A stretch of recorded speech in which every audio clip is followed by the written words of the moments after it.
Nigeria and leadership in Africa, and to see how we can help to put things together as we march towards the full democratization and the emancipation of Nigeria, and by extension, Africa. Our guest today was elected the Deputy Governor of Lagos State following the victory of the All Progressive Congress, APC, at the March 9, 2019 gubernatorial election. As running mates to the governor, His Excellency Mr. Babajide Olusola Sanwo-Olu, the two of them together pooled 3/4 of the total valid votes cast in the election to emerge winners. From an ideologically progressive background, our guest joined public service in 2005 from an impressive career in the academics, financial services, and engineering. As a multidisciplinary professional with accomplishments in information technology and consulting. One of the things, he has a background in RTP Consulting Services, the City of New York, Columbia University, Merrill Lynch Incorporated, Morgan Stanley, and of course, Oando PLC as Chief Information Officer and Group Head IT Strategy. As Commissioner at the Ministry of Science and Technology, he entrenched a new work culture among the staff and was able to bring a very, very strong technological backbone into the Lagos State Public Service. And Lagos State became the first government institution in Africa to implement the 11 modules of the Oracle ERP, which is still functioning today and which has happened to make governance very relevant, very strong, very practicable, very capable, very efficient, and boosted the internal generation revenue of Lagos State. In the government of Babatunde Raji Fashola from 2007 to 2011, he continued to provide technological innovation that brought great efficiency to the government. In the second term of the administration, he was appointed Commissioner for Works and Infrastructure to champion the state infrastructural revolution, and later served as Special Advisor Technical to His Excellency Babatunde Raji Fashola when he became the Honorable Minister of Works, Power and Housing, before his nomination and subsequent election as Deputy Governor of Lagos State.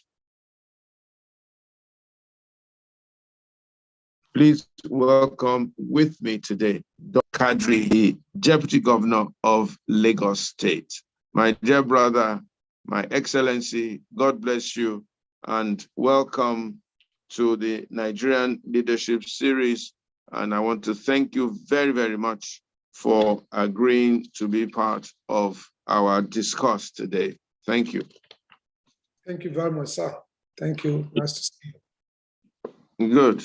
So, how is Lagos State?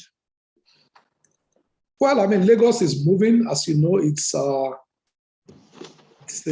moving consign. But before that, I think I must appreciate you and the team that puts this together. I think it's always important for us as a people, especially the Black race, to always appreciate the fact that we cannot just be complaining. We must do something to move our country, our cities, our villages, or whatever we find ourselves forward. And whatever role everybody plays, it's what moves society together. So I truly appreciate your leadership and your team in putting this together. And it's my hope that we will all learn from it. We should put it in a book form later or sooner. This is what universities around the world use as case studies. And we all go there and spend a lot of money. So the question is, how are we formatting our own information? So I want to thank you and encourage you to please, let's put this in a good form. I've seen the quality of people that have come on this program, and I think it's something that our students around the world can learn from. Thank you very much. So Lagos is moving well. Lagos is going well.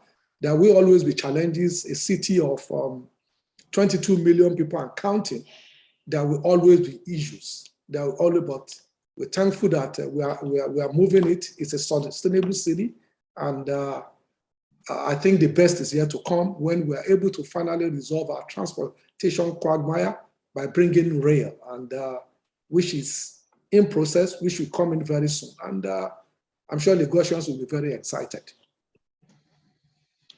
Thank you very much for your kind words and your inspiring words. We are indeed working on that to put together both a visual format, a summary of most of the discourses that we've had, especially the very, very exciting ones. And of course, various books. It must be various books in different phases and different subject matters on this. And like you said, hopefully to be a very, very strong reference material for people and students of politics, governance and economics. We've learned a lot from this series. In fact, one person came here and said, Nigeria is even too small. We should annex Niger, we should annex Cotonou, we should annex Togo and make it a bigger nation. It was really fresh. I'd never thought of that before. But if we did that, then we have a truly economic powerhouse in Nigeria. So maybe one day when you become president, you would consider annexing all these places and giving us a strong nation indeed. Maybe now you can just tell us, how did you find yourself from technology, from agricultural engineering, from system processing, and so on and so forth? And then all of a sudden you're a politician and you are sitting in the second most important seat in Lagos State. What was the trajectory and what drove you into that process, if I may ask? Thank you very much. So first of all, I think I must say that my father, may so rest in peace, was a politician. He was a banker. And during the days of IBWA, International Bank for West Africa, but in 1978 or so, he joined politics. And he became a commissioner under Alhaji Lateef Jakonde. So he was the first commissioner for transportation. So, but before then, he was also a member of the Action Group. I remember when I was very young in primary school, he would make me to write interviews of prominent Nigerians in newspaper. I will rewrite it in longhand. And I used to wonder, why am I doing this? It's already printed in the newspaper. So I think, again, is to sort of galvanize my interest in politics. But it's not something that I thought I will ever do. So when I finished my PhD in England, I wanted to come back home. However, it happens that my father's birthday is June 13. And he was part of those people that was involved in the June 12th, whatever. So by June 6th of those around that time, he will have been arrested, placed in Kirikiri. So it became a problem for me coming home. And so when I came home when I finished in 1991, my PhD in England, and I came back home, I realized he has been arrested again.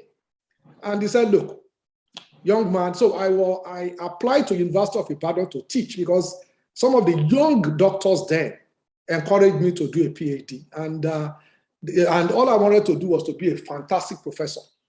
And but I was employed, but for some reason, my employment letter wasn't released. So I attached it to the Abacha government then, whether rightly or wrongly, but that was what I attached it to. So I went back to England. Interestingly, I wanted to also do a postdoctoral, and I've been admitted in a university in Saudi Arabia and in Canada. But when I went to the Canadian institution, it's University of Saskatoon in Saskatchewan in Canada, it was extremely cold. It was bitterly cold. And I said, no, I don't think I can live here. So I settled down for the Saudi Arabia one. First of all, it pays more. Unfortunately, that was during the Iraq war, the Gulf War there. And Saudi Arabia canceled all the contracts. So I went back to England, met my professor, Professor Clark, and he said, listen, you are one of my best students because I was lucky to graduate under 3 years. And that's the first in my department in that school.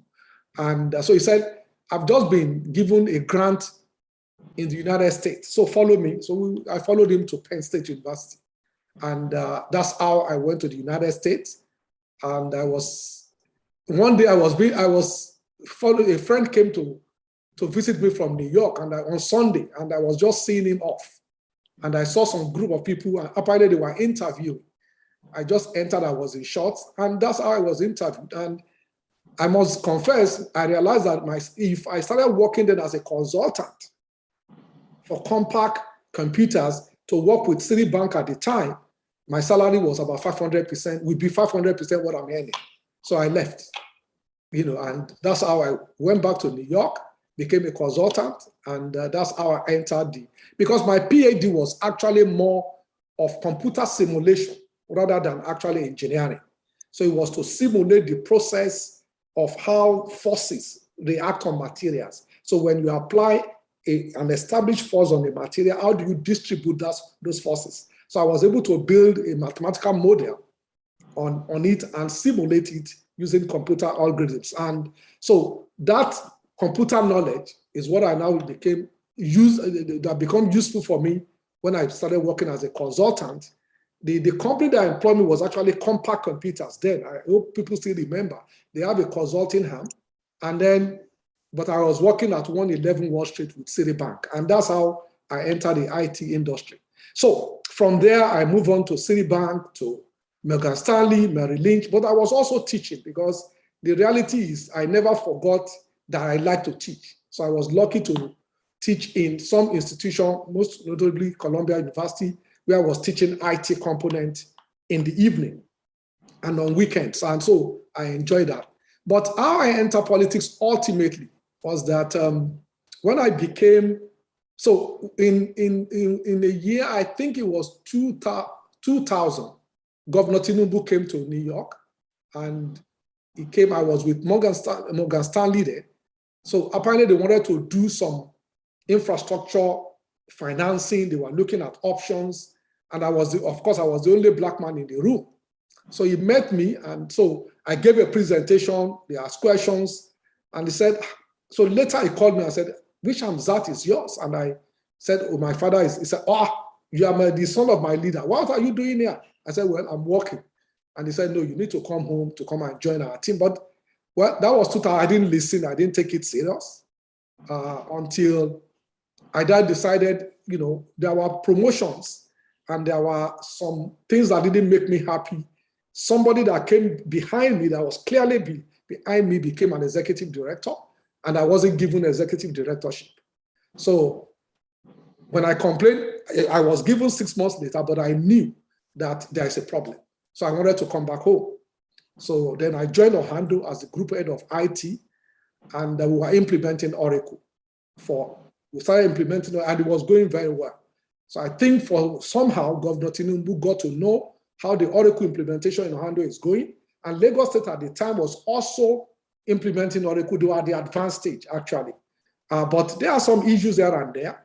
And so he said, well, if this guy is doing it well for you, why can't he come and do it for the state? So he convinced me to join government.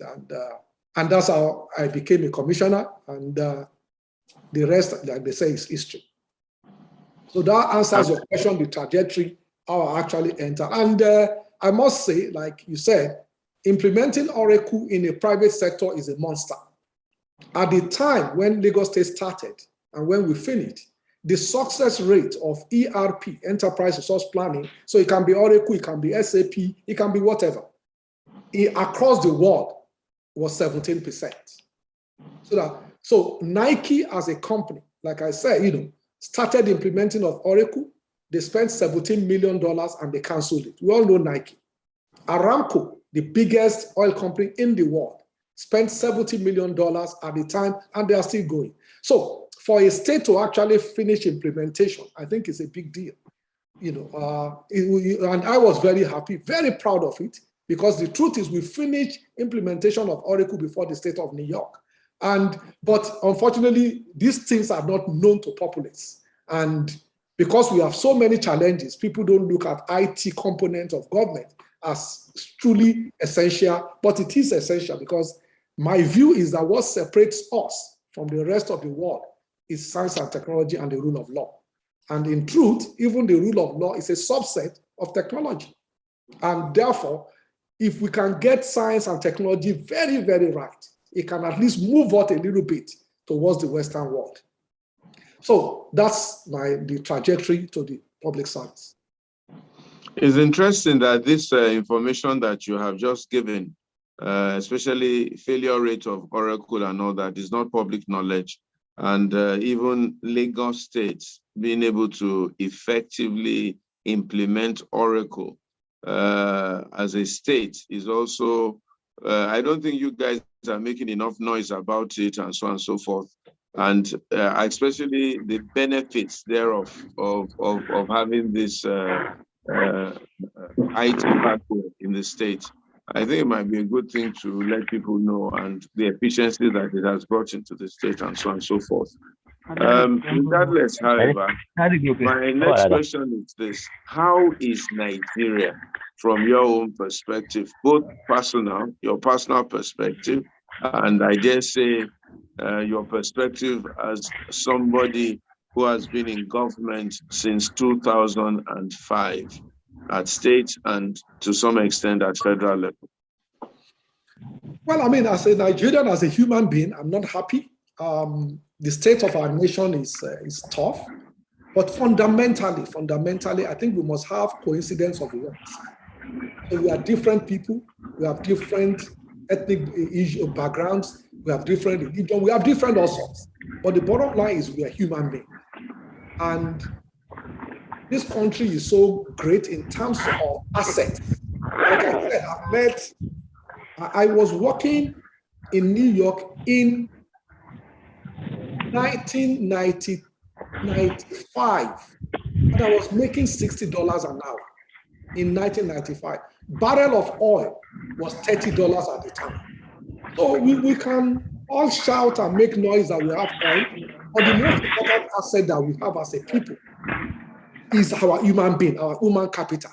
And there is nowhere in the world you get to, any hospital that I've ever visited in the state of New York, in the state of New Jersey, in Texas, and there are Nigerians doing extremely well all over the world, in England, all over, in engineering. The gentleman that did a research in NASA that reduces the amount of power when a rocket is taken off, the power that it takes for it to move up is so humongous. The gentleman that did it is Mr. Sharafa Ibrahim. The man went to University of Ibadan. He's a Nigerian. So we will have the human capital. So what is the problem? The problem, in my view, is that we don't have coincidence of want. And we elevate things that are not the most important. So people say, oh, I must be a Christian to do that, I must be a Muslim. Well, the reality is this. Only God knows who is a good Christian. And only God knows who is a good Muslim. Let me tell you, sir, when I was contesting, and I met people that are supposedly religious, the things they tell you, you will be shocked. You'll be shocked. So it gives me I know clearly in my mind that it's only God. So don't let us judge ourselves by wearing our religion on our flag. The reality is that if we are sick, you look for the best doctor. If you are doing surgery, you look for the best doctor. When you go to England and you say, oh, okay, you have money, you went to the best hospital in England, you don't ask about their religion. You ask about their skills. So the reality is we are elevating things that are truly not what is needed for us as a nation. Individual development, I understand, that's different. But in terms of what we need as a nation, we elevate the wrong things.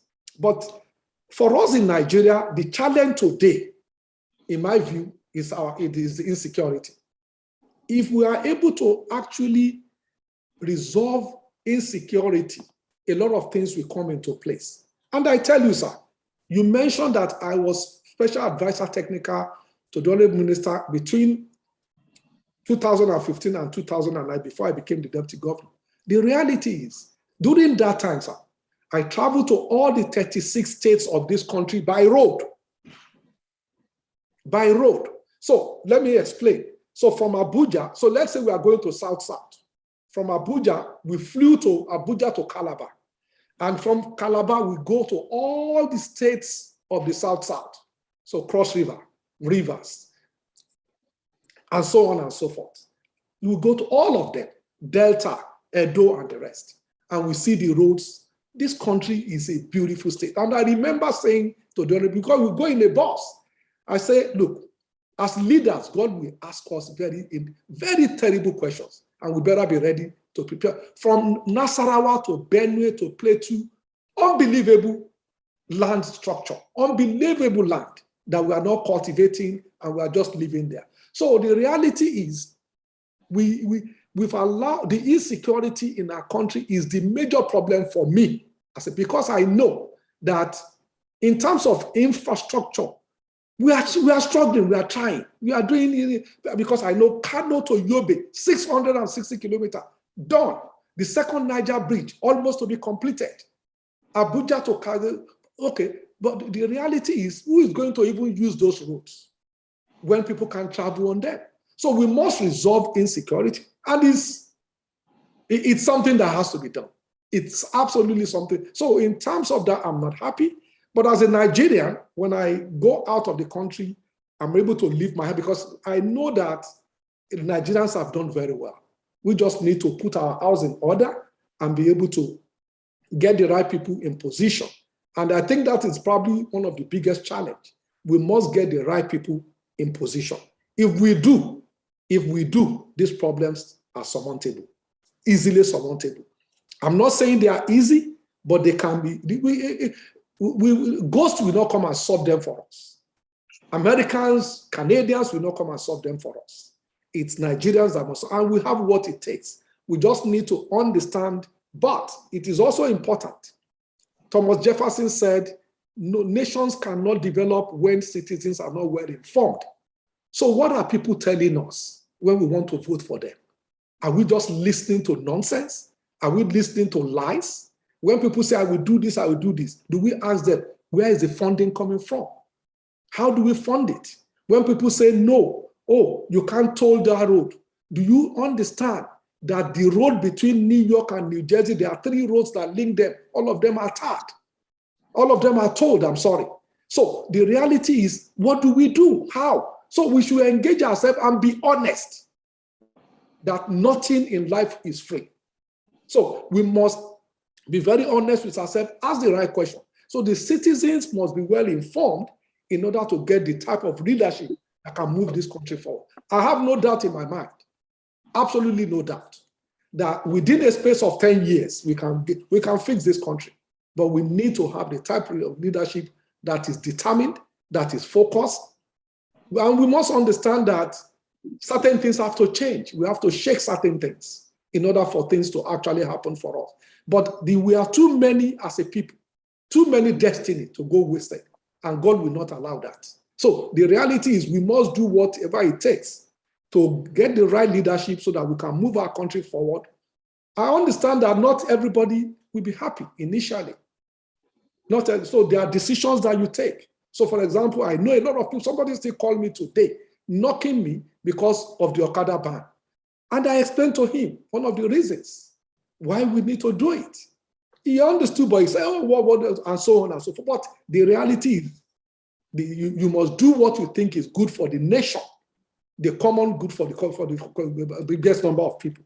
So I hope I've answered your question, and I think I've went beyond it. I'm sorry, but just to tell you that the solutions are there. We can find them. We can do them. I don't have any doubt.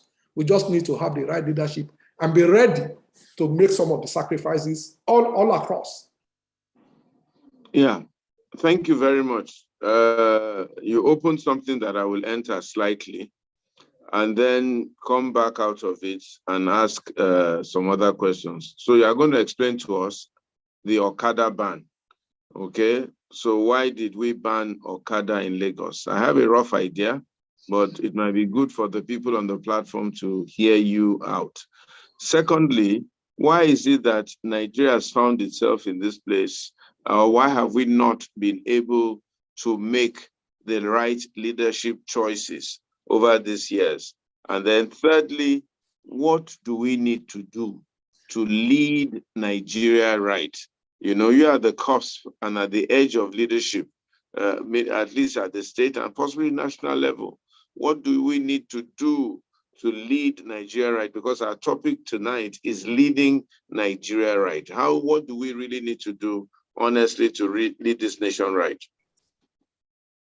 Thank you very much, sir. So I will start with the Okada ban. So if you recall, sir, in 2012, during Governor Babaji Tunde Raji Fashola, we had this law that banned Okada on all bridges, all major highways, and so on and so forth. The reason is still the same. At the time in our public hospitals, and it's important for us to understand that there are over 2,800 private hospitals of different categories in Lagos. But public hospitals alone, 27 of them, all the general hospitals. I'm not talking about PHCs, but general hospitals. And I'm sure a lot of us know them. And then, of course, LASUT. Every month on the average, there will be 28 deaths directly related to Okada, 28 deaths. During the time when we started, after that law, when we started enforcement, within 2 months of enforcement, it went from that 28 to 2. So 26 lives is enough reason. 26 lives is enough reason. Now, the second reason recently was that NDLEA gave us a report that showed clearly that people are now using Okada, even Keke Marwa, to bring drugs to our secondary and primary schools. So our children are now being moved into cultism at the primary school level and drugs being transported. 3, we now have a situation where everybody from outside Nigeria, Niger, are coming to Lagos to ride Okada. So the question is, and then because of that, they don't understand the rule of engagement, they don't understand transport rules, they don't do anything, and they're becoming extremely violent, taking laws into their own hands. And as such, we have to protect the integrity of our state. And even so, a lot of them, not all of them, if you go, for example, 1 a.m. to Obalende under the bridge, I've seen it, you will see sea of human beings sleeping on Okada like sardine. So these are people that don't have a place of residence. They don't have any family here. They don't have any concern about Lagos. Some of them, and not all of them, please. There's some people are actually looking for genuine. They are genuine people, absolutely. But a lot of them don't have anywhere sleeping, and then they defecate on the street. They take their bath on the street. And therefore, so creating environmental mess, so we have to do something about it. And so among various reasons, the drugs, the accidents, the death, and then crime, it became a tool for evil. People perpetrating crimes using Okada, and therefore we must send that signal that enough is enough. So that's the answer on Okada. The Nigerian situation, how did we find ourselves here? Well, I think it's a very important question, because what gave me hope is that we've done well before. We've done very well before. We've done well in the sense that we must recall that we have television even before Belgium. After United States, United Kingdom, France, Nigeria. So we have even television before some of these advanced countries. It was during that time we built University of Ibadan. At UCH, the royal family in Saudi Arabia used to come to UCH for their medical help. So we've done it before. During that time, they don't have internet, they don't have television, they don't have all these things. They were able to do it. So it's not the human capacity. So I don't believe that the black man cannot make it. I don't believe that, because we've done it before. I bet not necessarily however, let us look at Western region. What happened? So people say, well, Chief Awolowo started free education. True, but what happened? They increased tax from 6 pence to 1 shilling. 40% increase. 40% increase. If you recall, people then protested because you need this funding in order to raise. My own father wouldn't have been able to go to school without that. They were able to get scholarship, they were able to go to school. So we must let citizens understand what it means when we say, oh, people, we must do this. Okay, yeah, true. But there is some also, we look at the expenditure side. We don't look at the revenue side in our country. So we must look at that. The other one, so one of the reasons why we found ourselves in this situation is that we let what works for us. We were a nation producing. If you recall, when we were in secondary school, when we were in university, in Lupeju, there are factories there. Around 1 p.m., when they go on break, everybody is out there, people selling rice, selling across in Mushin, in Ikeja. All of them, we were producing, but because we now became a country where LPs run our economy. So we created armchair businessmen, and therefore we stopped everything that we were doing. The production, there is no nation that progresses without production. So we left production, we stopped it, and then we moved to services, but services that was based on rent. So it was not economic services, providing services, it was IT, it was a rent economy. And as such, we found ourselves in this situation. And remember also, we had regions where regions were contributing and there was competition. So when University of Ife was created, then you have Nzuka, you have Ahmadu Bello. There was competition, healthy competition. And I dare say, if we have left it like that, but we cancel that and then put everything together at the federal, which is still what is happening now. Let me shock you, sir. When we do bridges in Lagos, when we are doing the Lekki Link Bridge, NIWA, which is an agency of federal government, we write to our contractor to come and pay. So we are building a bridge. The water is within the space of Lagos. NIWA is National Inland Water Agency. They will write us to come and pay for building a bridge. Doesn't make sense. It doesn't make sense. So when we say, let us restructure back, those are the simple things that we mean. A state is built. So Ikorodu Road, for example, is a federal road. Lagos Badagry is a federal road. Alfred Iwane is a federal road. Does that make sense? But we are the one fixing it every time. So the resources is at the center, but we are spending money at the state level. So we must restructure. We must diversify.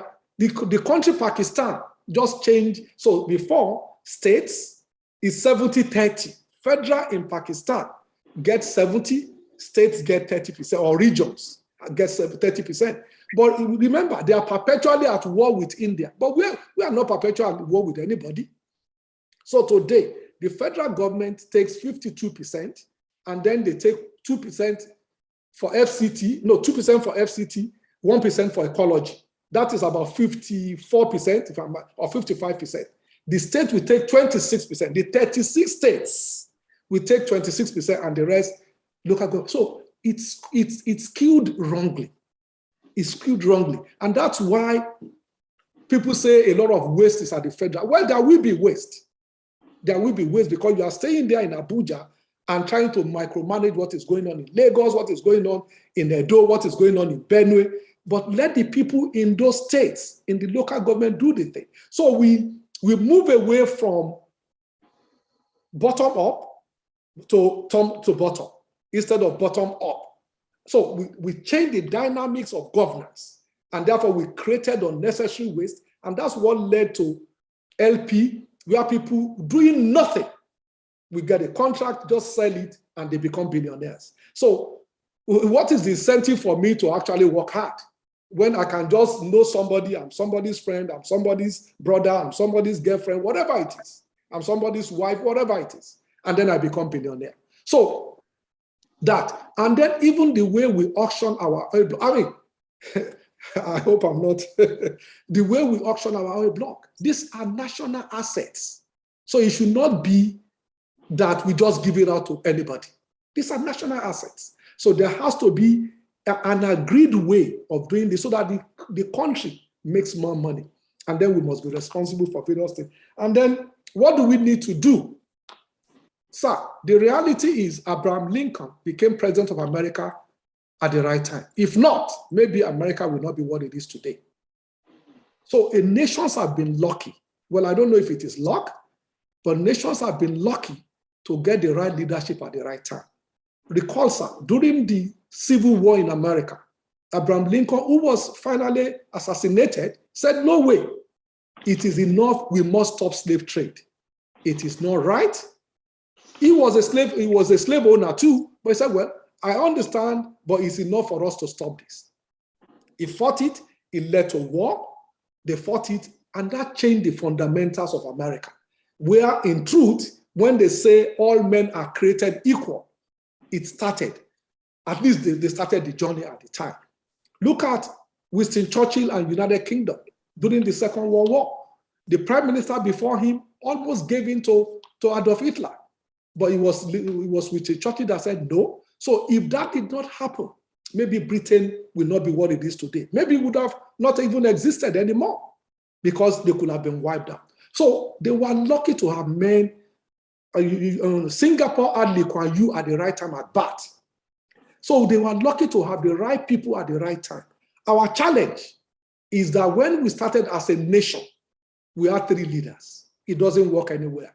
We have Ighodalo, we have Nnamdi Azikiwe, we have Sadada of Sokoto. It doesn't work anywhere.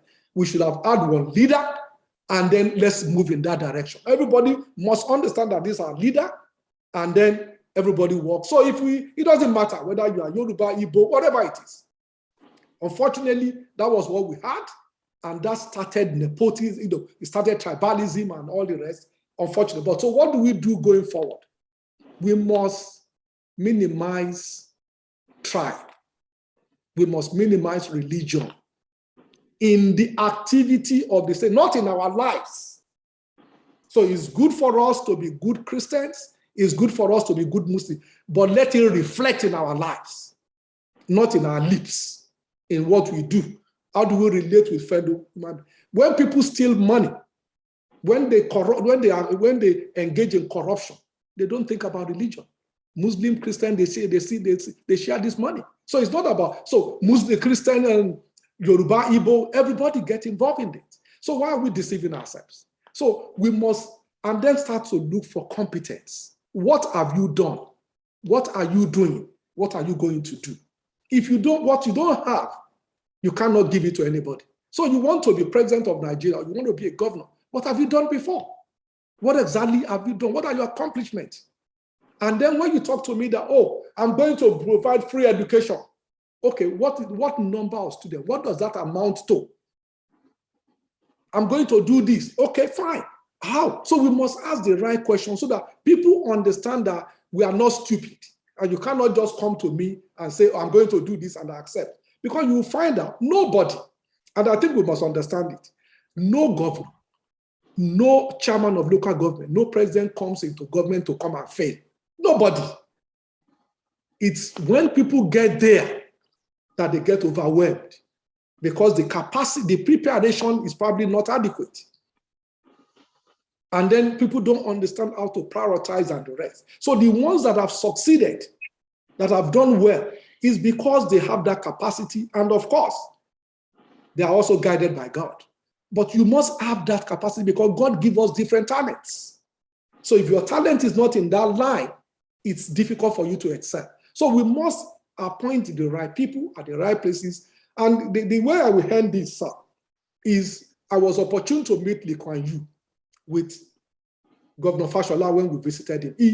We took Singapore as a role model. And we came to Lagos, 2 stories. We came to Lagos with Tai Kai. Tai Kai was their minister for physical planning when they got their independence, or when they separated from Malaysia. And we were in the helicopter around Badia National Theatre, and the man started laughing. And we said, sir, what is, he said, this was Singapore. There was Singapore when we came in. and they came to Nigeria to come and seek for help. But one of the things that even Lee Kuan Yew told us was, listen, at the beginning, you got it wrong by not having one leader. And that Nigeria is too big to have just a centralized government. So that's why a lot of us have been shouting over the years about restructuring our country. And that's why when Governor Tinubu was in Lagos, we went to court for 14 times. Before then, the Chief Justice of the country told us that there were only 2 constitutional cases that he has ever known in our country. During that time, they decided 14. The judgment on local government alone was 1,400 pages. The real judgment. So it was even a way of developing the judges to understand our constitution. And that is what we must engage in. To say that, think about it, sir. So we said that Lagos State and Kano State, by MPC data, which we have disputed, but by MPC data said we are almost the same in number. Okay, fine. So if we are almost the same thing in number, why will Kano State have 44 local governments and Lagos will have only 20? And then you distribute resources based on local governments. And think about it, Jigawa was taken out of Kano. No state has been taken out of Lagos. So we have developed a system that will not work. We have developed a system that will not work. And as such, like I said, is realm-based. We must change those states. We must restructure our country. We must give the states more power, the local government more power, more financial resources, and the ability to actually compete among each other. Today, if as the deputy governor or the governor of the state, if we go outside and bring 3, 4, 5 companies, as we are trying to do now, bring 3, 4, 5 companies to Lagos, you know that we have no benefit as a state, because all the taxes go, all the company taxes go to federal government. And then the payee that we get is only applicable if the workers live in Lagos. So if by some coincidence they live in Akute, if they live in Ota, to come to Lagos every day, then Ogun State gets that payee. So bringing that company to Lagos benefits us no way. But there will be traffic in Lagos. There will be garbage generated by the employees and so on. So it is a disincentive actually to state to bring in companies to say, come and develop my state. It's sad. When Enron started with the 255 megawatts of power, Lagos State was being penalized to pay to put that power on national grid. They were taking money from Lagos State in order to actually use the national grid. And we know for sure that 60 megawatts of that goes to Ibadan. So how does that make sense? How does that make sense? So imagine if, in truth, Lagos State was reimbursed. Maybe Rivers will have done the same. Maybe Ogun will have done the same. Maybe Kano will have done the same. So that 225 at the time, Lagos will have pushed it to 1,000, and maybe Rivers will have done another 3,000, whatever. And we must learn from various states. So that's how India developed their IT. The state of Pradesh actually they have power. They started with 3,000 megawatts of power. And that's how they were able to build their IT centers. I was working in Morgan Stanley then. I was made as the head of IT to fire 79 people. 79 people. When my MD told me, I said, you must be out of your mind because we won't survive. He said, no. Tell me the amount of money in terms of salary. Who is the least paid in your team? The least paid at the time was $80,000 US. He said, okay, you know, his office is in Manhattan. It's the most expensive real estate in the world. We are paying Social Security. We are paying health insurance. So on the average, it's about 160, 170. We pay bonus, almost $170,000. In India, I can get the same thing for $30,000. I said, okay, let's bring it to Nigeria. But they wouldn't because we don't have power. And then because at that time, it was when the Yahoo thing started. It was so sad. So the reality is that we must decentralize this thing. Even power. Why can't state generate power? Why not? Why not? But today, if you do, you are on your own. So the things that at the federal level we should do, we are not doing. So Lagos today is building rail. We are building the blue line, and people say, oh, it's taking long. It will take long because we are the only sub-sovereign in the world that is funding rail on our own balance sheet. The only sub-sovereign in the world. In every other jurisdiction, we can look at Google. If you look at the subway in the US, if you look at the tube in London, it's shared in terms of funding because no city can fund rail. That's why it's taking us a long time to do it, but we are determined to say we must do it on our own balance sheet. So that's why, what the federal should be doing, unfortunately, because of and they are also constricted because of the way we are running our system. So we must break things down. Let's decentralize this thing. There is no reason why states should not have police. There's no reason. I will tell you another story. I hope I'm not taking too much time. No, go ahead. You have the floor. When we came into government, we realized that when a police officer dies on duty, they will pay the family, junior officer, they pay the family 45,000 or so naira, and the family will be asked to leave the barracks. Now, let us be honest. Why should that officer be committed? Why? When he knows that his family will not be taken care of. So we did insurance. But the reality is, if I do insurance of all the police in Lagos, tomorrow they can take him to Gombe State. What happened to that insurance? So there's no stability. There's no continuity. There's no sustenance. To say, okay, we can do insurance. So if anything happens, because in their job, they can die. But if people die, they must know that, oh, well, I'm dying for a purpose. So you do insurance to say, okay, 10 million. I'm not saying 10 million equates a life, but certainly it's better than 50,000. But if you do that today, we cannot even guarantee that that man will not be moved to your state tomorrow, or to Anambra, or to Ondo State, or whatever. So those are the challenges. We have this national, that makes things very difficult to work. And citizens must also understand this. We must demand it.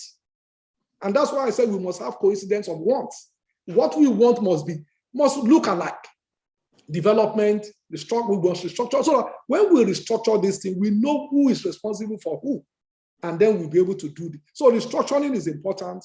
Let states start to, we spend tons of money today to fund police, to fund the military. We better do to protect our state. But it's not our responsibility. It's not our responsibility. We fuel all the vehicles for police. Most states do the same, because the truth is, if you don't do it, they are handicapped. They are handicapped. So we buy, you see it. That's why we have the Security Trust Fund.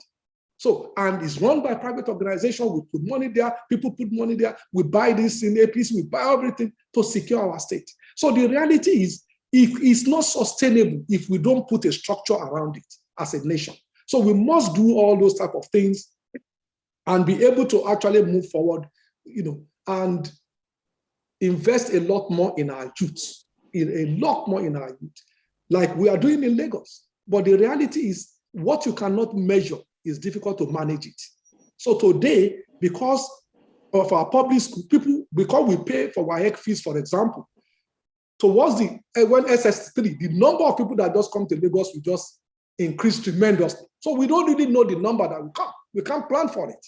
People will say, oh, don't you have budget? Well, we have budget, but if 5,500 people come from another state to say, because of WAEC fees, we have to take them. We will not turn back any child. And therefore, it makes it difficult to even plan. So if all the states, all the state of the nation says, okay, education will be free up to whatever level you can afford, fine. If it is up to secondary level, fine. But let it be free and quality. And therefore, we all do the same thing. So I hope those are some of the remedies that I have in mind. Thank you very, very much. Quite a lot of people want to ask you questions. But before I allow them,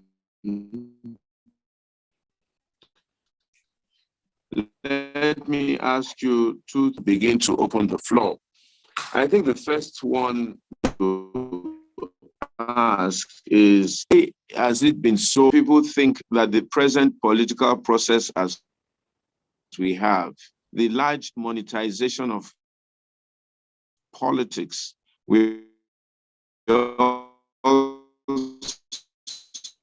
you are breaking up badly, Pastor. Some of at the various congresses. Can you hear me now? It's better now. Please repeat it because you are breaking up. Oh, okay. A lot of people are saying that the present monetization of politics, okay, the amount of money that goes into politics in terms of delegate management, let me use that word, delegate management, or convincing delegates to vote in one direction or the other. And then subsequently, national politics itself, spending money, stomach infrastructure and all that, and that kind of political setup that we have may never allow us to produce the right kind of leaders. I want your thoughts on this and what you think we should do as a people to produce the right kind of leaders. That's question number one. Question number two, your thoughts on restructuring are very, very clear. Why, in your opinion, do you think that the government at the federal level, hitherto and up till today, has not been able to push this restructuring further? Why is that so? Why? And what do we need to do to ensure that these thoughts that I share with you also is pushed? I mean, I know the argument that Lagos State and Jagaban has been having about state police. I know that there was a time, I don't know what his opinion is now, that anywhere he went, he kept on refraining, we must have state police. I think, of course, the federal is a bit afraid. You may also want to speak to that. Why they don't want states to have police. They think maybe they will use it for political advantage or something, I don't know. But these are the issues. So why the present political structure? Is it going to be able to produce the kind of leaders we want? The monetization, the knowing who, the high level of corruption that we seem to be experiencing. How do we cope with this? And then again, why has the federal not done the kind of restructuring it should do for our people? And what really is the problem of Nigeria? And I know somebody is going to take you up on Muslim ticket, so I might as well open that can for them right away. That what do you think? How are we going to cope with the kind of Nigeria that's so diverse? People are shouting, we need inclusion here and there. Is this the way forward? And how do we handle these sorts of things? Thank you. Thank you, sir. So let me start with the monetization of politics, delegate management, and stomach infrastructure. Again, I think it's a symptom of underdevelopment. However, politics anywhere is expensive. And I give you facts. If I'm running for governor of Lagos State as an example, there are 20 local governments and 37 LCDAs, 55. In each of those 57 entities, I need nothing less than 100,000 posters. Because as you put it, some people will remove it. Now, if you go to Shomolu today for nice big picture, it's about 10,000, 15,000 naira, if you are lucky, because you are doing a lot. So if you calculate that per local government, the posters, it's a lot of money across. Then in each of those entities, you need at least a vehicle, That vehicle will have a driver. It must be fuel every day. They are moving people around. Then Maybe you have 3 offices in the state, in each of the 3 senatorial districts that will be staffed there. So it's expensive, and we shouldn't, shy away from telling ourselves truths. So but the question is, that is what we copied. We copied this. We were doing the parliamentarian.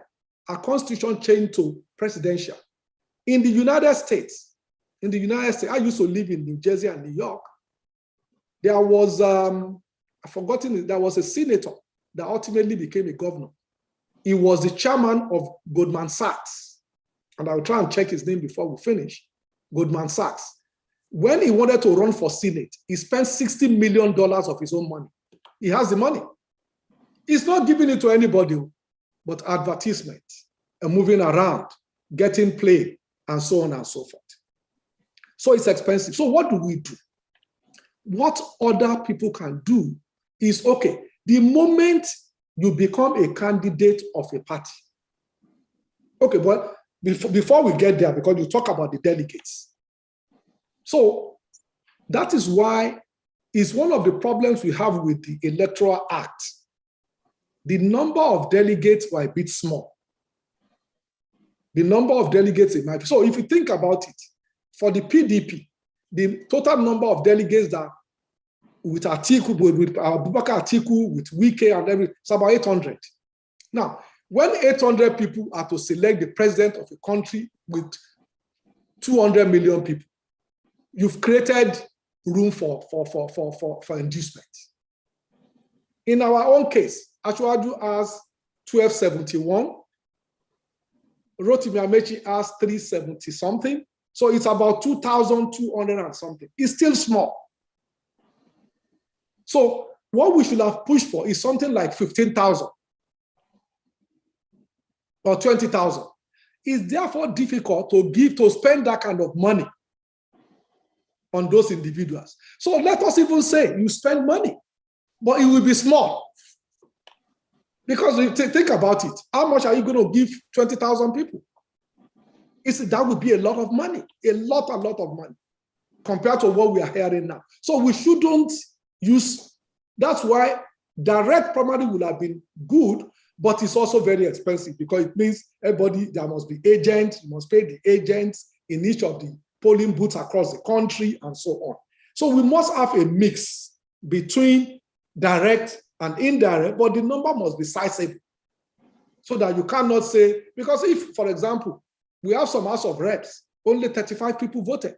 So some of the people that have the money will go and camp them in one hotel, take them to a 5-star hotel and give money. But if it is 500 people, well, you find it difficult to even get 500 rooms in one hotel anyway in Lagos. You understand? So we need to find a mix between, and I know that the electoral was to make things better, but we must find that mix between very large number and this small number, because so that you don't give room for it. Think about it.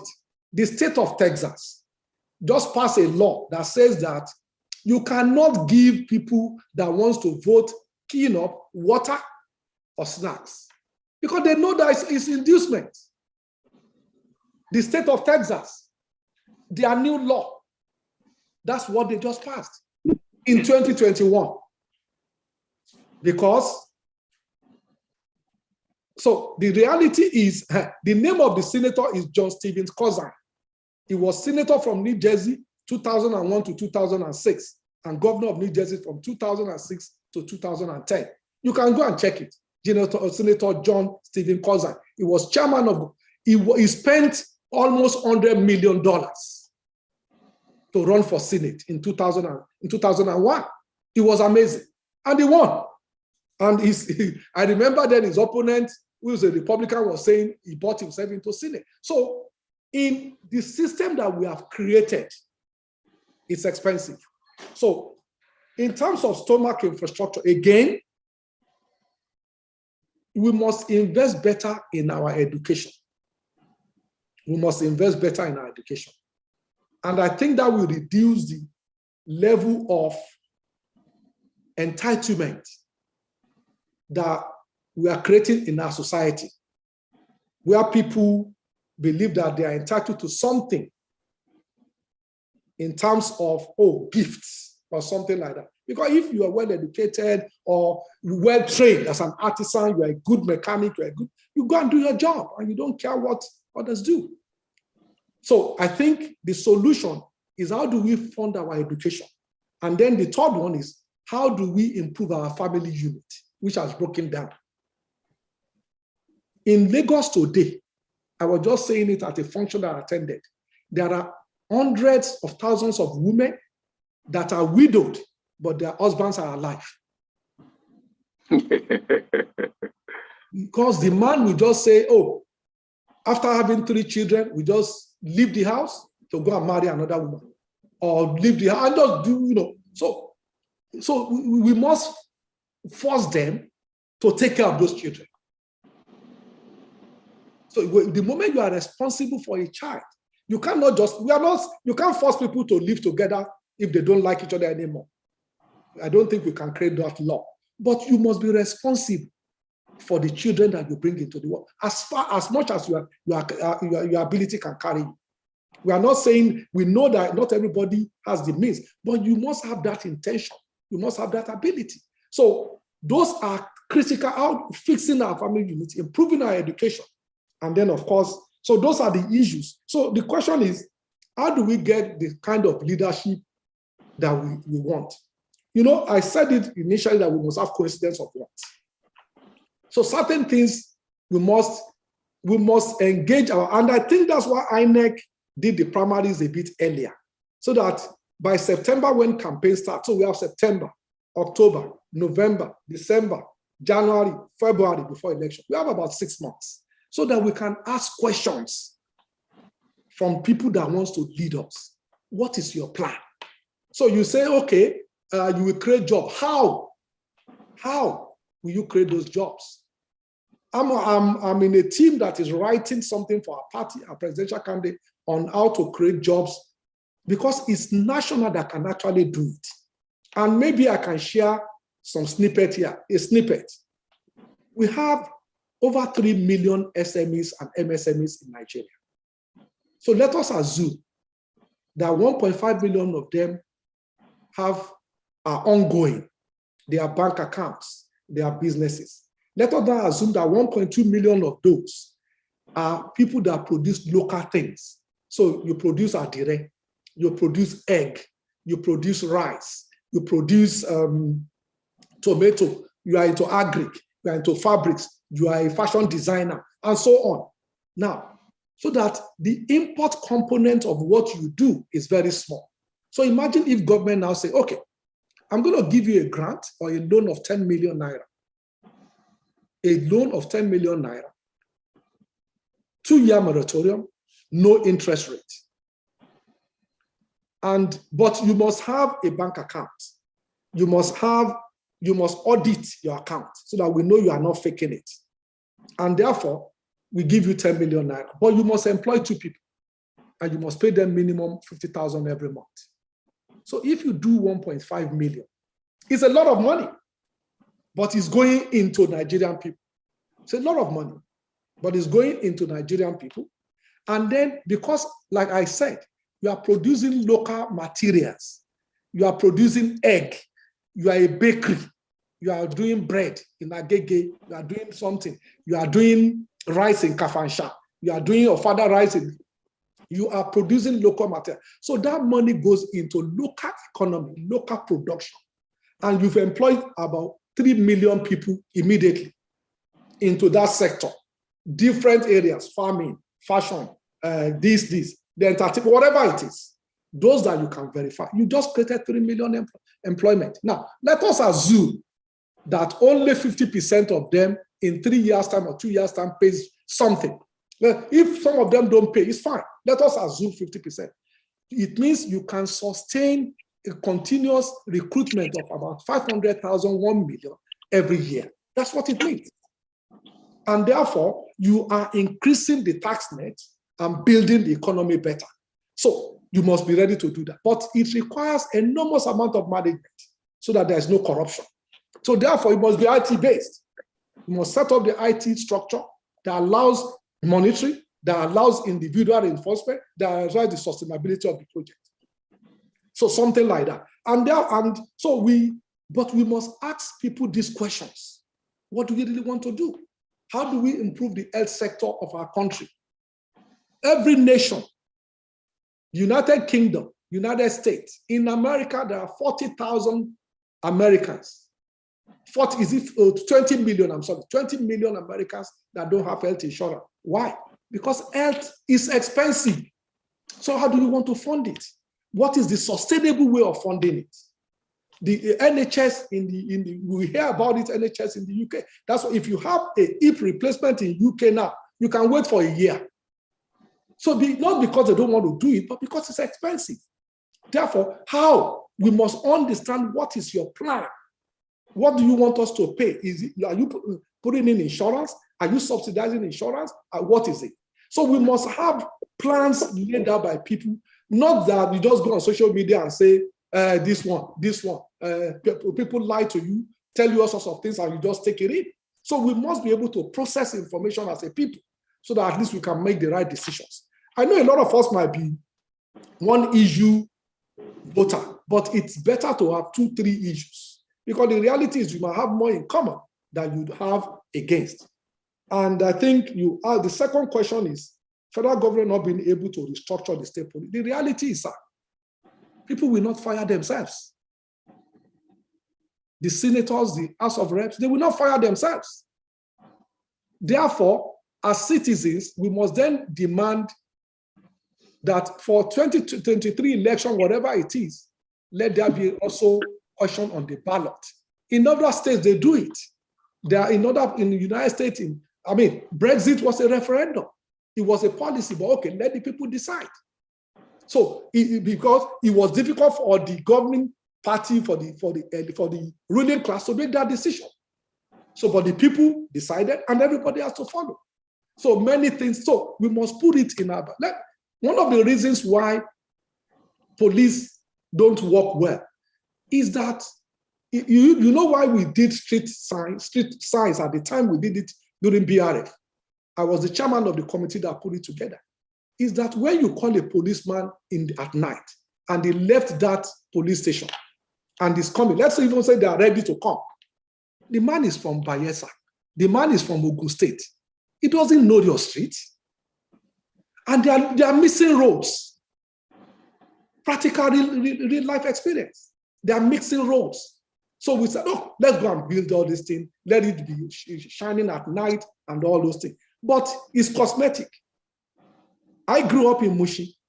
When I was born in 1964, when I went to primary school in Mushi, I went to Ituah Memorial Primary School. The 3 police stations in Mushi are still the same police stations in Mushi today. Are you telling me the population has not increased? Is that what we are saying? Idioro, Badejo, Kusoya, Idioro, Badejo, Kusoya, and Oloson. Those are the 3 police stations. It was when I was commissioner for works, we demolished the one in Badejo to rebuild it and become bigger. The AIG that came said it is better than his area command in Ebonyi State. His words. So the reality is the population of Mushi has grown from about 300,000 then to over 1.8 million. And you still have the same number of police guiding it. The same number of police is still the same police stations since then. And I'm sure that's replicated across the country. So it cannot work. Therefore, why is federal government? So the reality is we must have people that believe that it adds value to the country. That, oh, we need and that it doesn't undermine my ethnic group, it doesn't undermine my whatever. No, it has nothing to do with that. It has to do with governance. And if you give it to states and they will use it for election, it's election every day. Let us even today, don't people compromise police? Don't people compromise INEC? Don't people compromise? Why was it so? It's getting better. So the reality is, if you have a state police, like I said, I grew up in Mushi. We know all the bad spots in Mushi. We know the bad boys there. So if I'm a policeman in Mushi, I know the areas now. I know where to look for. I know who to talk to. And if you grow up in Surulere, you know the same thing. If you grow up in Karanamuda, you know. So we must localize it so that people monitor themselves. It's just for the sake of our country to make it better for all of us. The third one is the Muslim ticket. So I think I will just give you data. I'm a data person. In 2015, we have 84 registered voters, for 84 million registered voters, thereabout. Northwest had about 22 million. Northeast, about 18. North Central, about 16. If you add that, it's almost 50 million. So the Northwest, Northeast, North Central is critical to winning election in our country. It's about 54% of registered voters. And when you now look at voting patterns, so Lagos, for example, had 6.4 million registered voters. Kano had 5.8 million registered voters. The number of people that voted in Lagos, APC, PDP, everybody, is about what in 2019 is about 1.3 million people. In Kano, there are 5.8, I'm sorry, is about almost 3 million people that voted. So in terms of voting population, Northwest, Northeast, North Central is better than the rest of is better than Southwest, Southeast, and South-South. So the challenge is this. If somebody is a Muslim from Southwest or South is automatically constrained in that, because in the Northwest, Northeast, North Central, majority, so Northwest, for example, they said it's about 89% Muslim. In Northeast, they said the same. North Central, I think, is about 54 or whatever it is, 55. So the challenge is to get the votes in the North. That's why you will see that no Southern Muslim has ever been president or vice president in this country. No Southern. So that is the challenge. That is the challenge. So if, for example, you have a Southern Christian becoming the presidential candidate, it is easy. Or if in the North, you see, if you get a Northern Christian becoming, it's easy from the South. But when you look at North, it becomes difficult because of the demographic, the population, to see. So that is the challenge. So looking at the data, and 3 polls were conducted internally. 3 polls. That's why it took time. 3 polls were conducted. Everybody was struggling that, no, we can't do this. Don't let us repeat this. But the data was staring everybody in the face. The data was staring everybody in the face that this is the only way you can get block vote from that part of the country. So that's the challenge. Thank you very much. Thank you very much. Let me allow other people to ask you a few questions in the time that we have left. There are a few hands up, about 7 of them, but we'll take 4 or 5 very quick, 1-second questions each, so that His Excellency can answer them. My brother Afolabi Ajidaun, I'm going to ask you to ask a question. I'm going to ask Femi Olowe is the next person. Otumba Bimbo Ashiru, Mr. Faye Otaji. We will take those 4 questions very quickly and then take the next set of 4. So please go straight to the question. Don't bother to make any compliments or any protocols. All protocols duly observed. Just go straight to your question so that we can take as many as possible. Afolabi, please. Yes, good evening. My question is very simple. Can you please shed more light on the NSAS protest? Who called who? Who called the army in? That's my question. Thank you very much, Falabi. Femi Olowe, what's your question? Okay, thank you, sir. First, I usually say that Lagos development and the way it's set up today is overhyped. If we compare Lagos to Oyo State, for example, Lagos has 23 local governments, Oyo State has 23 local governments, and each local government is several kilometers apart. Each towns are several kilometers apart from another town, and different allocations. So such that if the same money that goes into Lagos, a city that is called Lagos, comes to, a city or the state comes to Oyo State, I'm just giving an example, Oyo and comes to Ibadan State, Ibadan also, even though it's larger than Lagos, if it has the same amount of allocation, I believe it will look better than Lagos, despite federal presence in Lagos before. What is Lagos State government doing to move from this level of saying Lagos is the best, the largest economy in Africa, and people are being overtaxed? People stopped talking because they saw in a way that, okay, maybe Lagos State is doing certain things. I am sorry to mention, especially during the era of Fashola, that was why residents of Lagos kept quiet about multiple taxes. So what is Lagos State doing to ensure that Lagos as a city is actually revealing all the resources coming to it from infrastructural development? Second thing is, when you talked about the voting patterns, I think what we as the Southwesterners should be pushing for is the correct data from INEC, is that Nigerian Populations Commission should go ahead and redo a very good national population census, because today, how can we live and prove that, okay, we have equal votes from Kano with Lagos, and we have higher votes in some other cities in the north, whether northeast or north central, than we have in some cities of these regions that we've mentioned, than some cities and states in the southwest? How can we prove that? So I think the data are really wrong. And what we should push for as leadership of Senate, as leadership of the House of Rep that we have from our own side, is how to correct this data. I served in the north.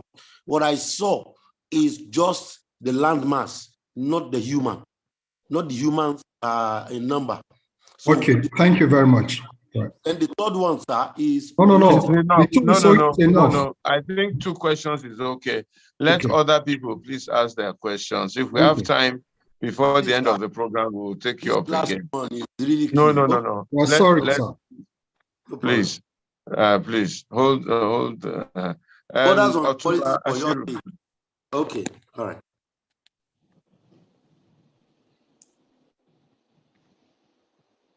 Faye Otaji. I don't know if you can hear me.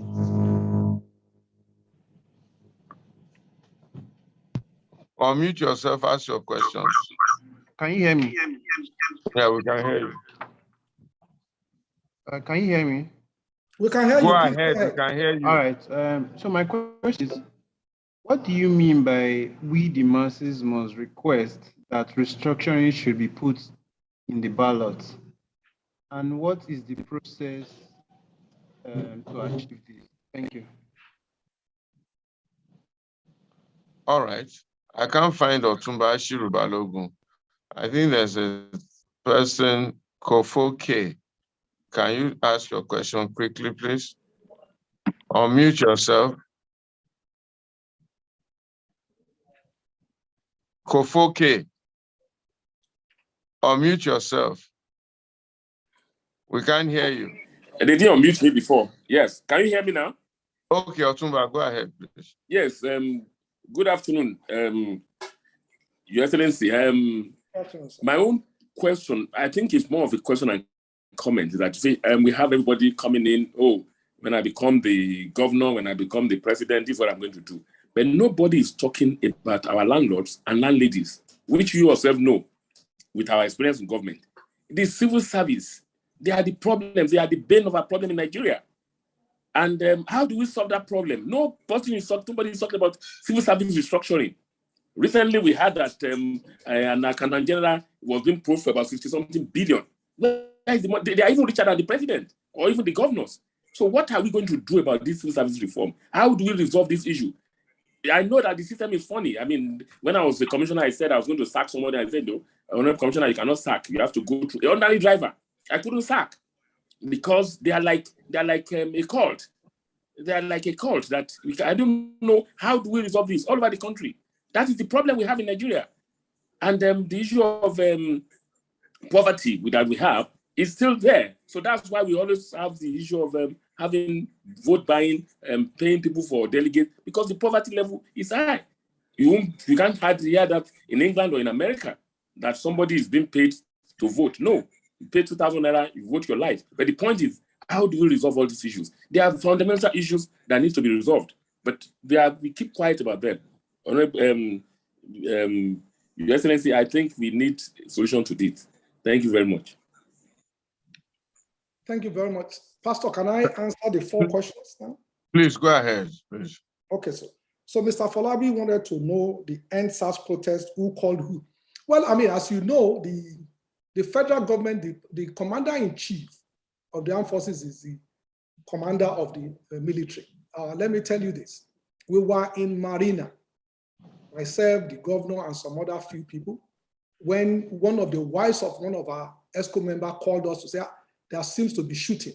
And I think, again, Professor Patu told me his wife called me to say, there's shooting. And we started calling around. That shooting, and the military, we called the brigade commander. I said, no, none of his boys are out. We called the police. What's going on? So it was later that we got to know that somebody from this barracks in Ikoyi, was it in VI? Mayon? No, this one by Federal Palace. Bonny Camp. Yes, that somebody from Bonny Camp came. Bonny Camp. Yes, until today, the reality is, we've asked the question, we can't, you see, look, you know, when we talk about the way our country needs to be restructured, the reality is the military don't answer to us or to the governors. That's the honest truth. So the reality is today, who gave that instruction for them to even come? We don't know. And if you recall, during the SARS, when the military went there and said, well, they just thought that Colonel Bello just thought that it should, but unfortunately, Colonel Bello has been moved out of the barracks by the military leadership. So the reality is, a governor cannot call military in. That's the truth. So, you know, but that's just the. Mr. Olowe said various things that something is overhyped. Well, I think that we cannot redefine facts. Facts are facts. We are entitled to opinions, but we cannot be entitled to our own facts. So the reality is this. So when some of the things people praise Asiwaju for is to say that in 1999, Lagos State was technically bankrupt. The first 6 months of his government, they borrowed money to pay salary. That was because people were collecting revenues, but it was going to people's pockets. That is the essence of automation of government. Let me tell you this. I think that you please, Mr. Olowe, try and get involved, understand how a lot of government is wrong. Understand what happens. So part of one of the reasons why people praise him, that I praise him, look, people say, oh, I should do this. Sir, I was 26 when I have a PhD. I worked in Morgan Stanley. I became an executive director. I didn't know anybody. I have assets in the UK before, the US before I came to Nigeria to come and work. So it's not to sacrifice anybody, but the reality is people that listen to advice. How did we grow the resources? Oyo State can grow their own resources. Do you know the number of cashew that is wasting, rusting away in Oyo State? What are we talking about? You have land. That land, what are you using it for? You have arable lands. How many products is coming from Oyo State to Lagos to come and sell. So what you have is what you must develop. In the north, there is Grum Arabia that is part of the essence of what a lot of Niger and the rest uses to build their economy. Nobody is developing it. You understand? So the reality is every state in Nigeria, all the states in Nigeria can grow rice. 22 states in Nigeria can grow cocoa. What has happened to the plantation, the Fashola farms in the same? What are we talking about? So each state can grow their own something. So I don't think that you should say a state is being hyped in order to improve another state. No. So the reality is, what is that state doing? Technically, everybody knows that it's only Lagos and probably that can survive without subvention from federal government. You think that if your state did not get local government revenue like we didn't get, you think they will survive? They will collapse. That is the truth. So Lagos State has built its own. And then you talk about overtaxing. I just explained to you that federal tax, company tax, for example, goes to federal. And we have a constitution. You have the local government, you have the state, and you have the federal. In the constitution, there are taxes that local government can collect. There are taxes Lagos State government, states can collect, and federal. So tell me, sir, if you can come up again, which one is double taxation? We've engaged with business community to say, okay, so for example, if you go to Ministry of Lands, that you want to buy land, and they charge you to say, oh, you must pay land for the survey. Well, that's not taxation. That is administration fee. And that is what is operable around the world. So when you say over-taxation, sorry, sir, you are very wrong. You are very, very wrong. And that is how we undermine the needs for other states to develop. So when you say, oh, if it is, or your state is bigger, well, you use that land for something else. Use that land to grow rice. Use that land to, do you know that we went to Osun State to have 3,000 hectares and we are growing a pineapple there? It's because we don't have the land in Lagos. We went to your state, Osun State, I'm sorry, to buy. We bought 500 hectares of land in FCT, and we are growing tomatoes as a state. So you think if you have that land, we will go there? Ogun State is 4 times bigger than us in terms of land area. There is Akpoje farm plantation.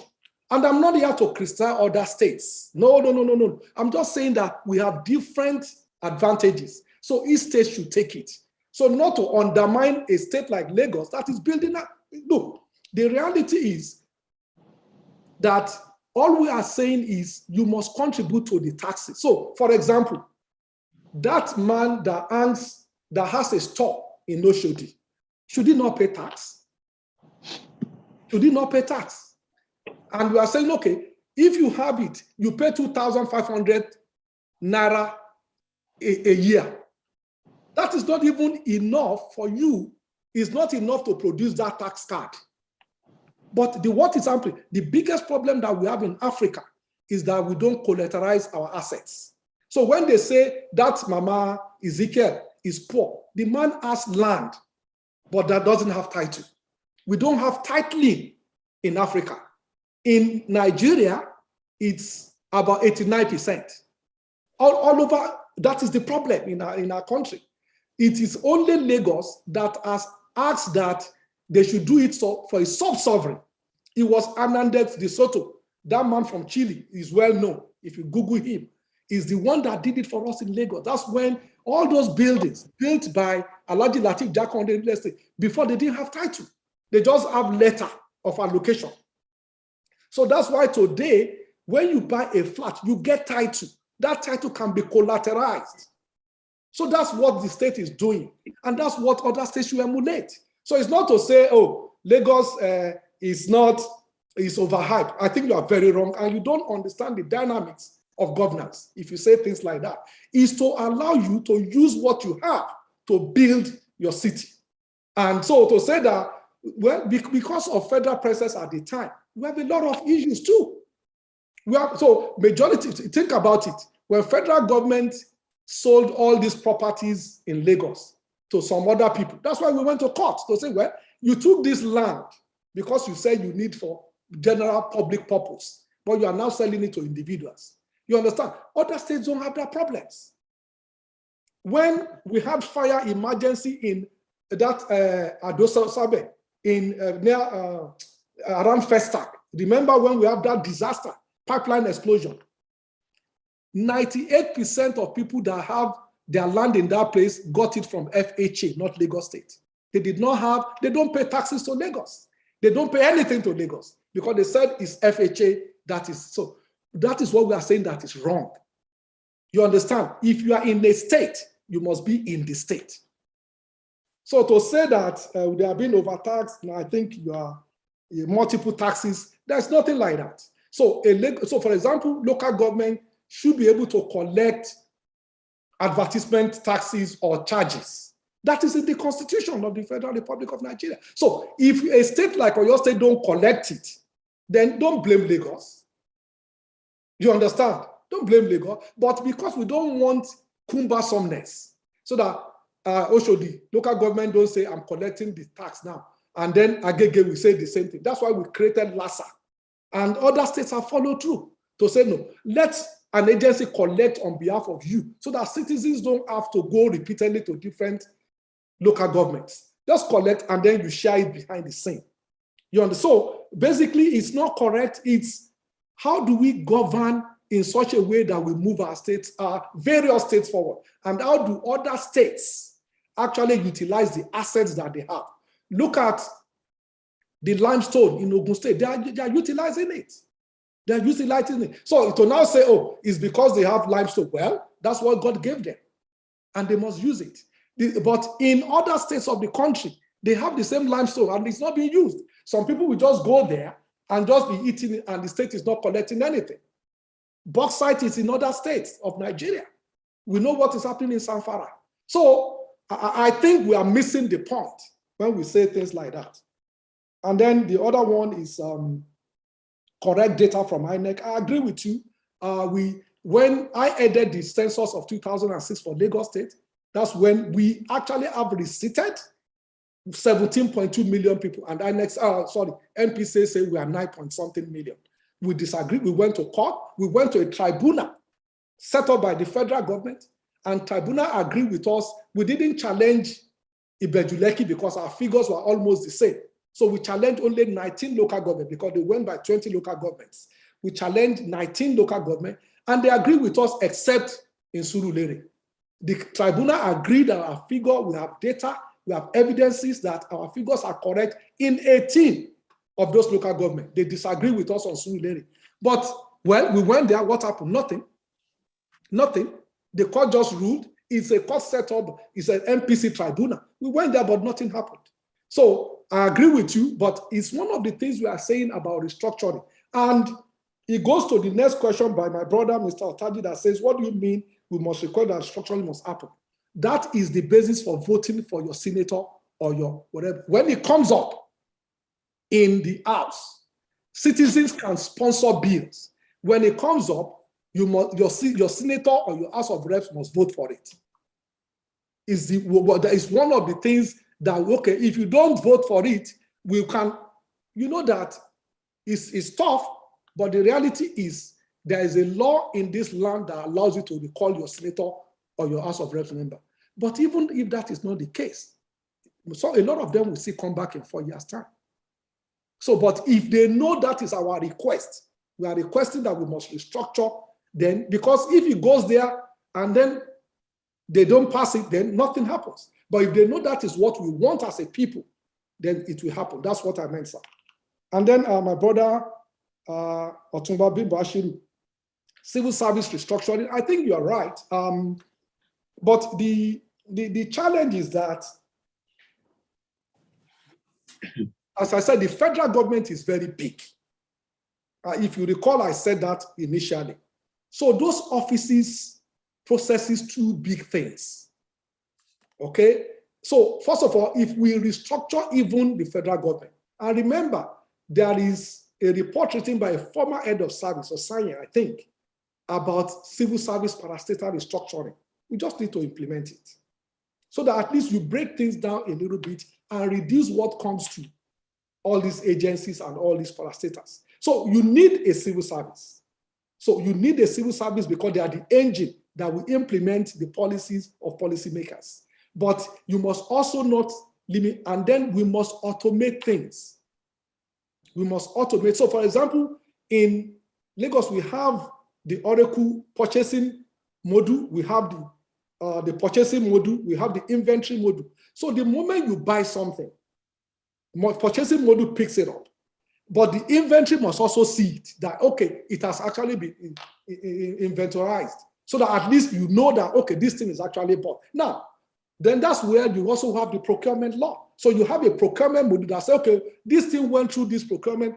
It's at least, it slows down the process and prevent, I mean, it cannot stop corruption, but at least it reduces it significantly. So that people, because if you don't do it the right way, the system will pick it up and say, oh, something is missing. So it's a lot. So we must automate a lot of these things so that reduce human interaction, so that at least we can have, because the reality is we will not bring people from Sierra Leone or anywhere to be, they must be Nigerians.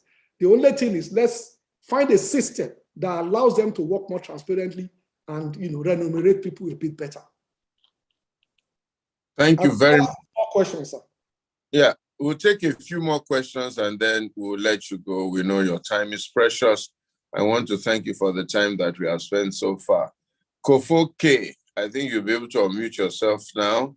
My cousin, Pastor Shegun Johnson, Tunde Apelogun, and Yemisi Oyewumi. We'll take that 4 sets of questions.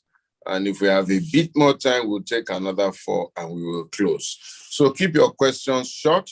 And I want to assure you that Mr. Deputy Governor will also keep his answers straight to the point so that we can accommodate a few more people before we close. So Kofoke, please go ahead. Straight to the question.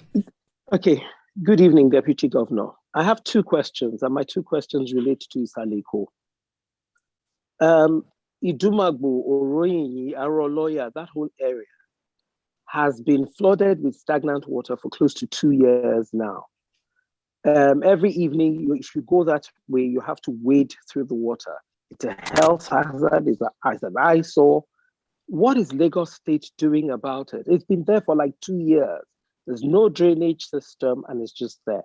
That's 1. 2, over time, we have seen people moved out of Isaleko.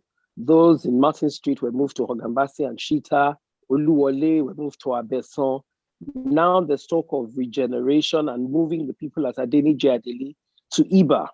And it looks like systematically over time, our ancestral home is being destroyed, as it were, in the name of regeneration. But yet we go to different parts of the world and we visit places, and we have places kept as heritage sites. That's where the original indigents lived. Why can't we do that? I, for instance, am from Isaleko, but as I speak to you, I do not have, my family do no longer have a base in Isaleko. What is Lagos State doing about that? Thank you. Okay, thank you very much, Kofo, an indigene of Lagos. I hope to meet you physically very soon to shake hands with somebody who came from Isaleko. All right. Who is the next person, please? Shegun Johnson, please.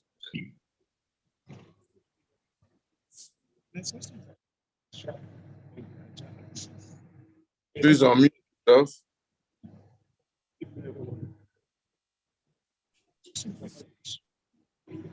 We can't hear you.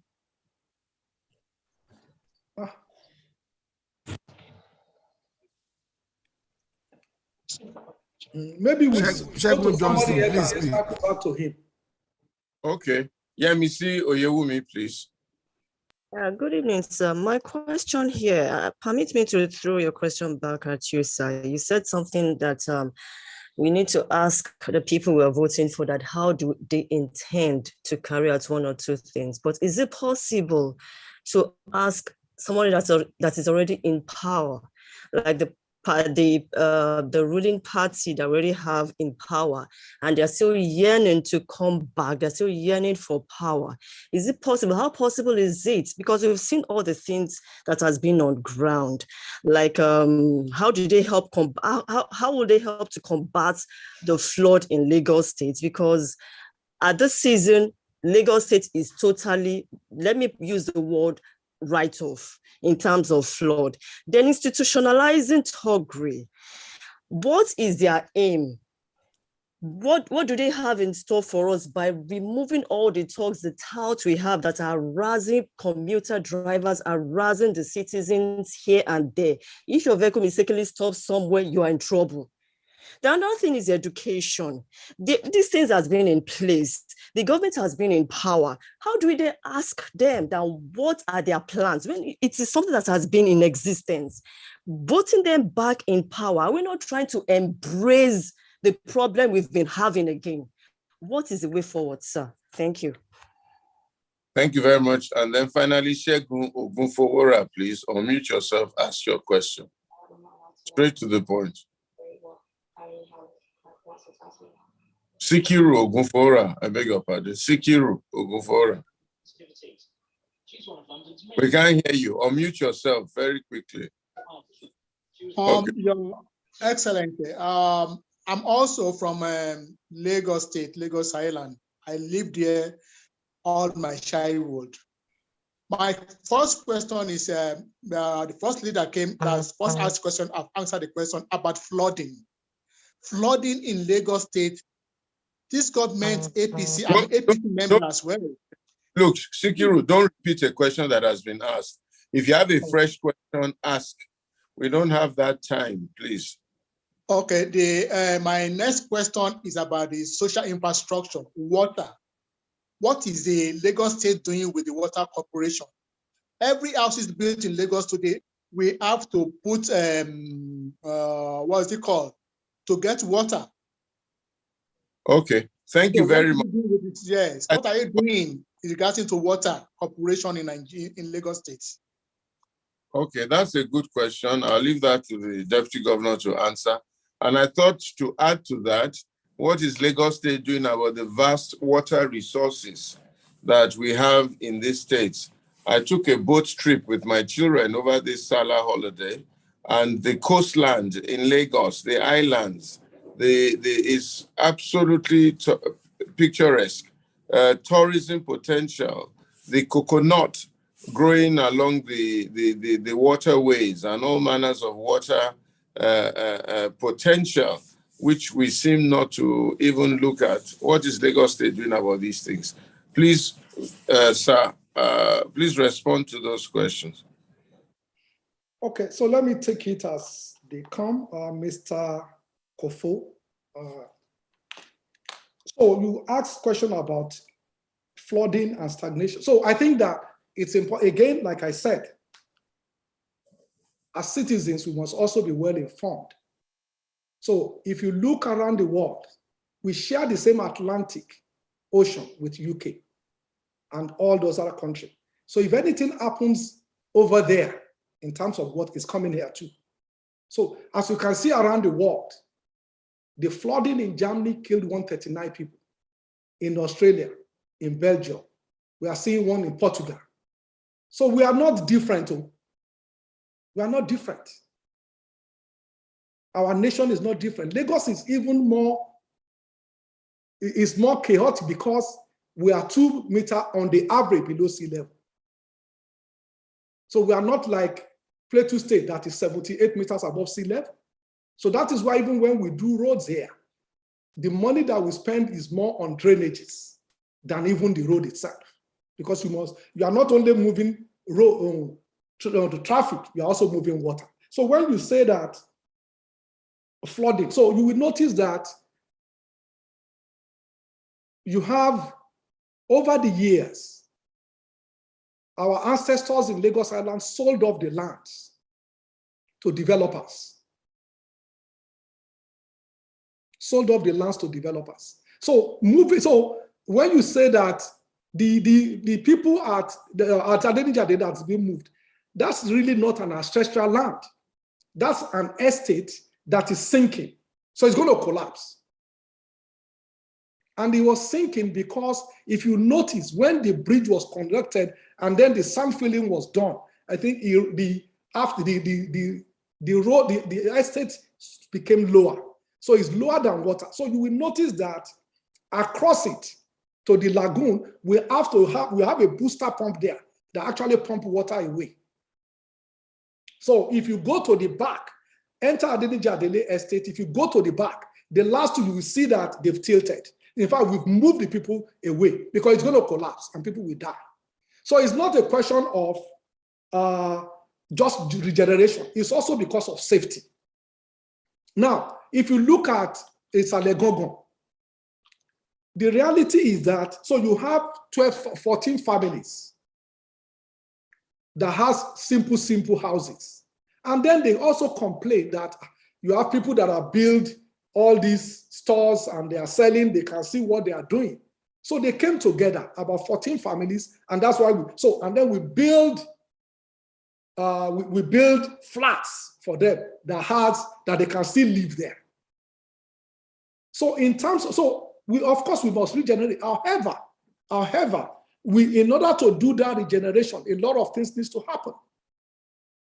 A lot of things needs to happen. So some of the movement are not necessarily even regenerate. It's actually also, like I said, about safety. Like Adeniji Adele, for example, and the rest. But in terms of flooding, so you will notice now that we are doing the Adeniji Adele Road, we are expanding it. Now, if you notice, areas like Takpa Road is a road built by Julius Baja, but you see that it's spoiled. It's because of flooding. So, and it was due to a lot of sand filling that has happened in the community, in the areas. And therefore, when you sand fill, a lot of areas, you constrict some of the water movement. So you will notice that when we are doing Adeniji Adelena, we are going beyond to move, we are doing on the Grand Canal under it to move water.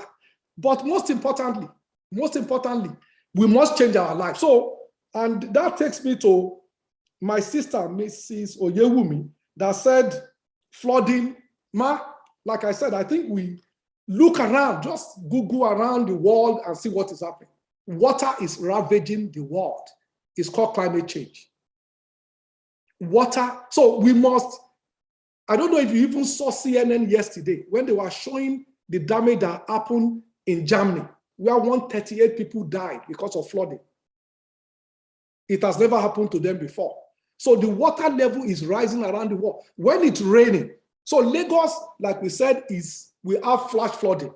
Is how God created us. What does that mean? When it's raining, so water goes out of Lagos through McGregor Canal.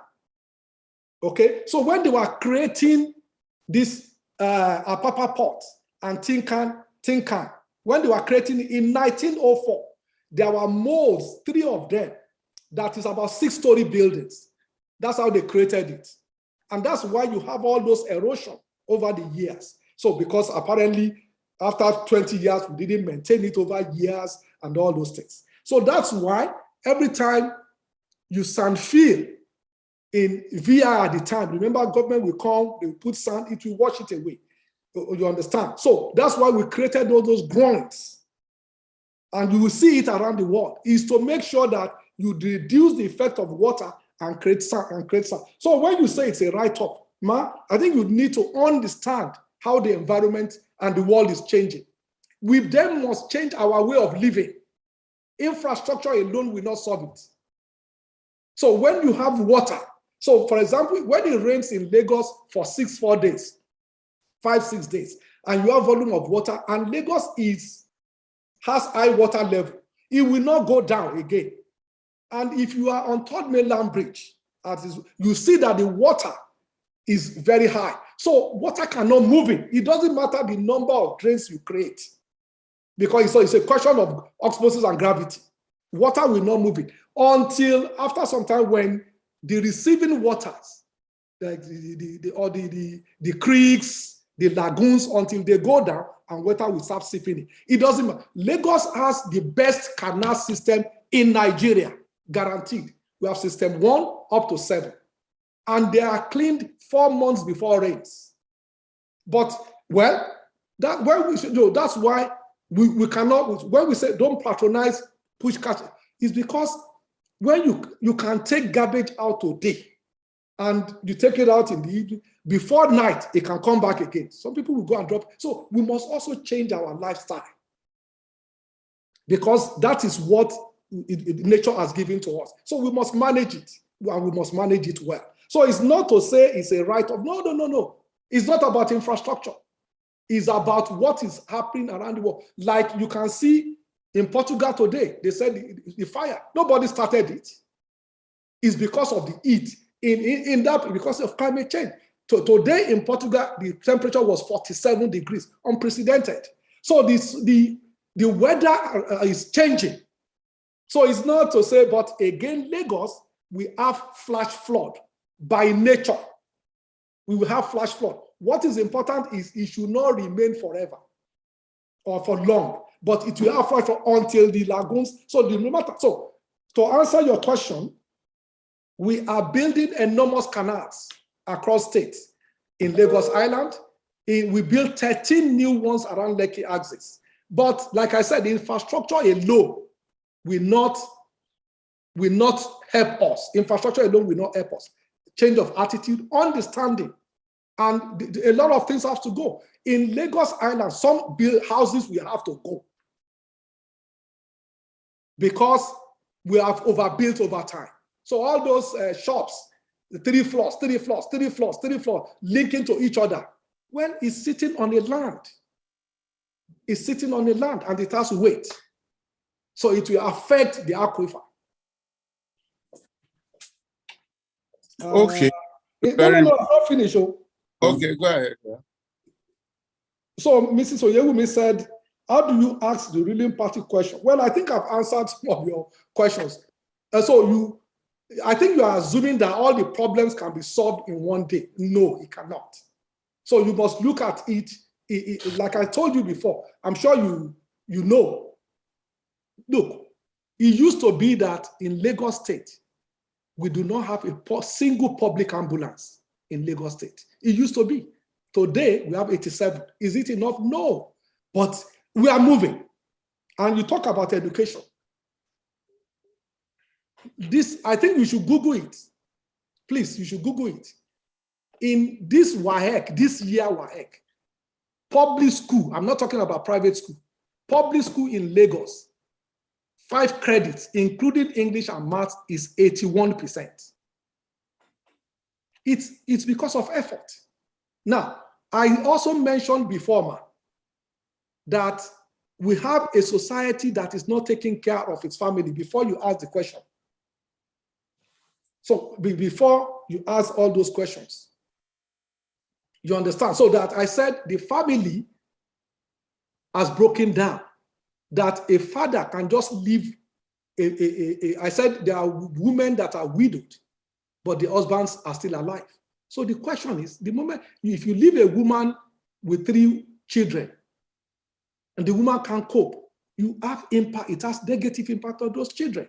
So as a family, we must also take care of our family. I think I mentioned that before even your question. So the question is, in terms of education, what we are doing for example, that's why, you can build schools, which we are building. You can buy books, which we are buying, but you must also train teachers, because that's the common denominator in any school. You know that the best students in Nigeria and in Africa, I think 1999, was from the then Gongola state, which was now Adamawa and Taraba. And it was a teacher teaching a child under the tree. It was a teacher teaching under the tree. So the reality is that buildings are fantastic, but the teacher, and that is why every teacher in our public school today can be geolocated. That's why they have a tablet that can teach. We have whiteboards in a lot of schools now, not all the schools, in our primary school especially, because we believe that's where the foundation must be. So a lot of our public primary schools are getting extremely better now, extremely better. The challenge that we also have is that a lot of those children also are the people walking on the street.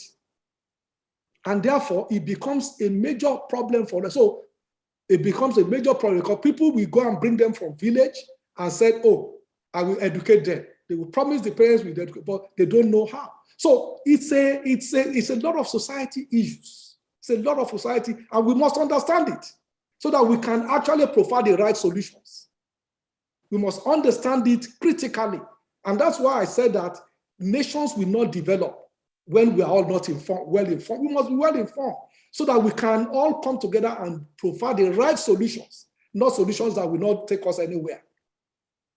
And I think the last one was from Mr. Sikuru Ogunfowora, water problem. So, well, we have issues with because again, you know, we can't continue taking from our aquifer because of, so it's raw water.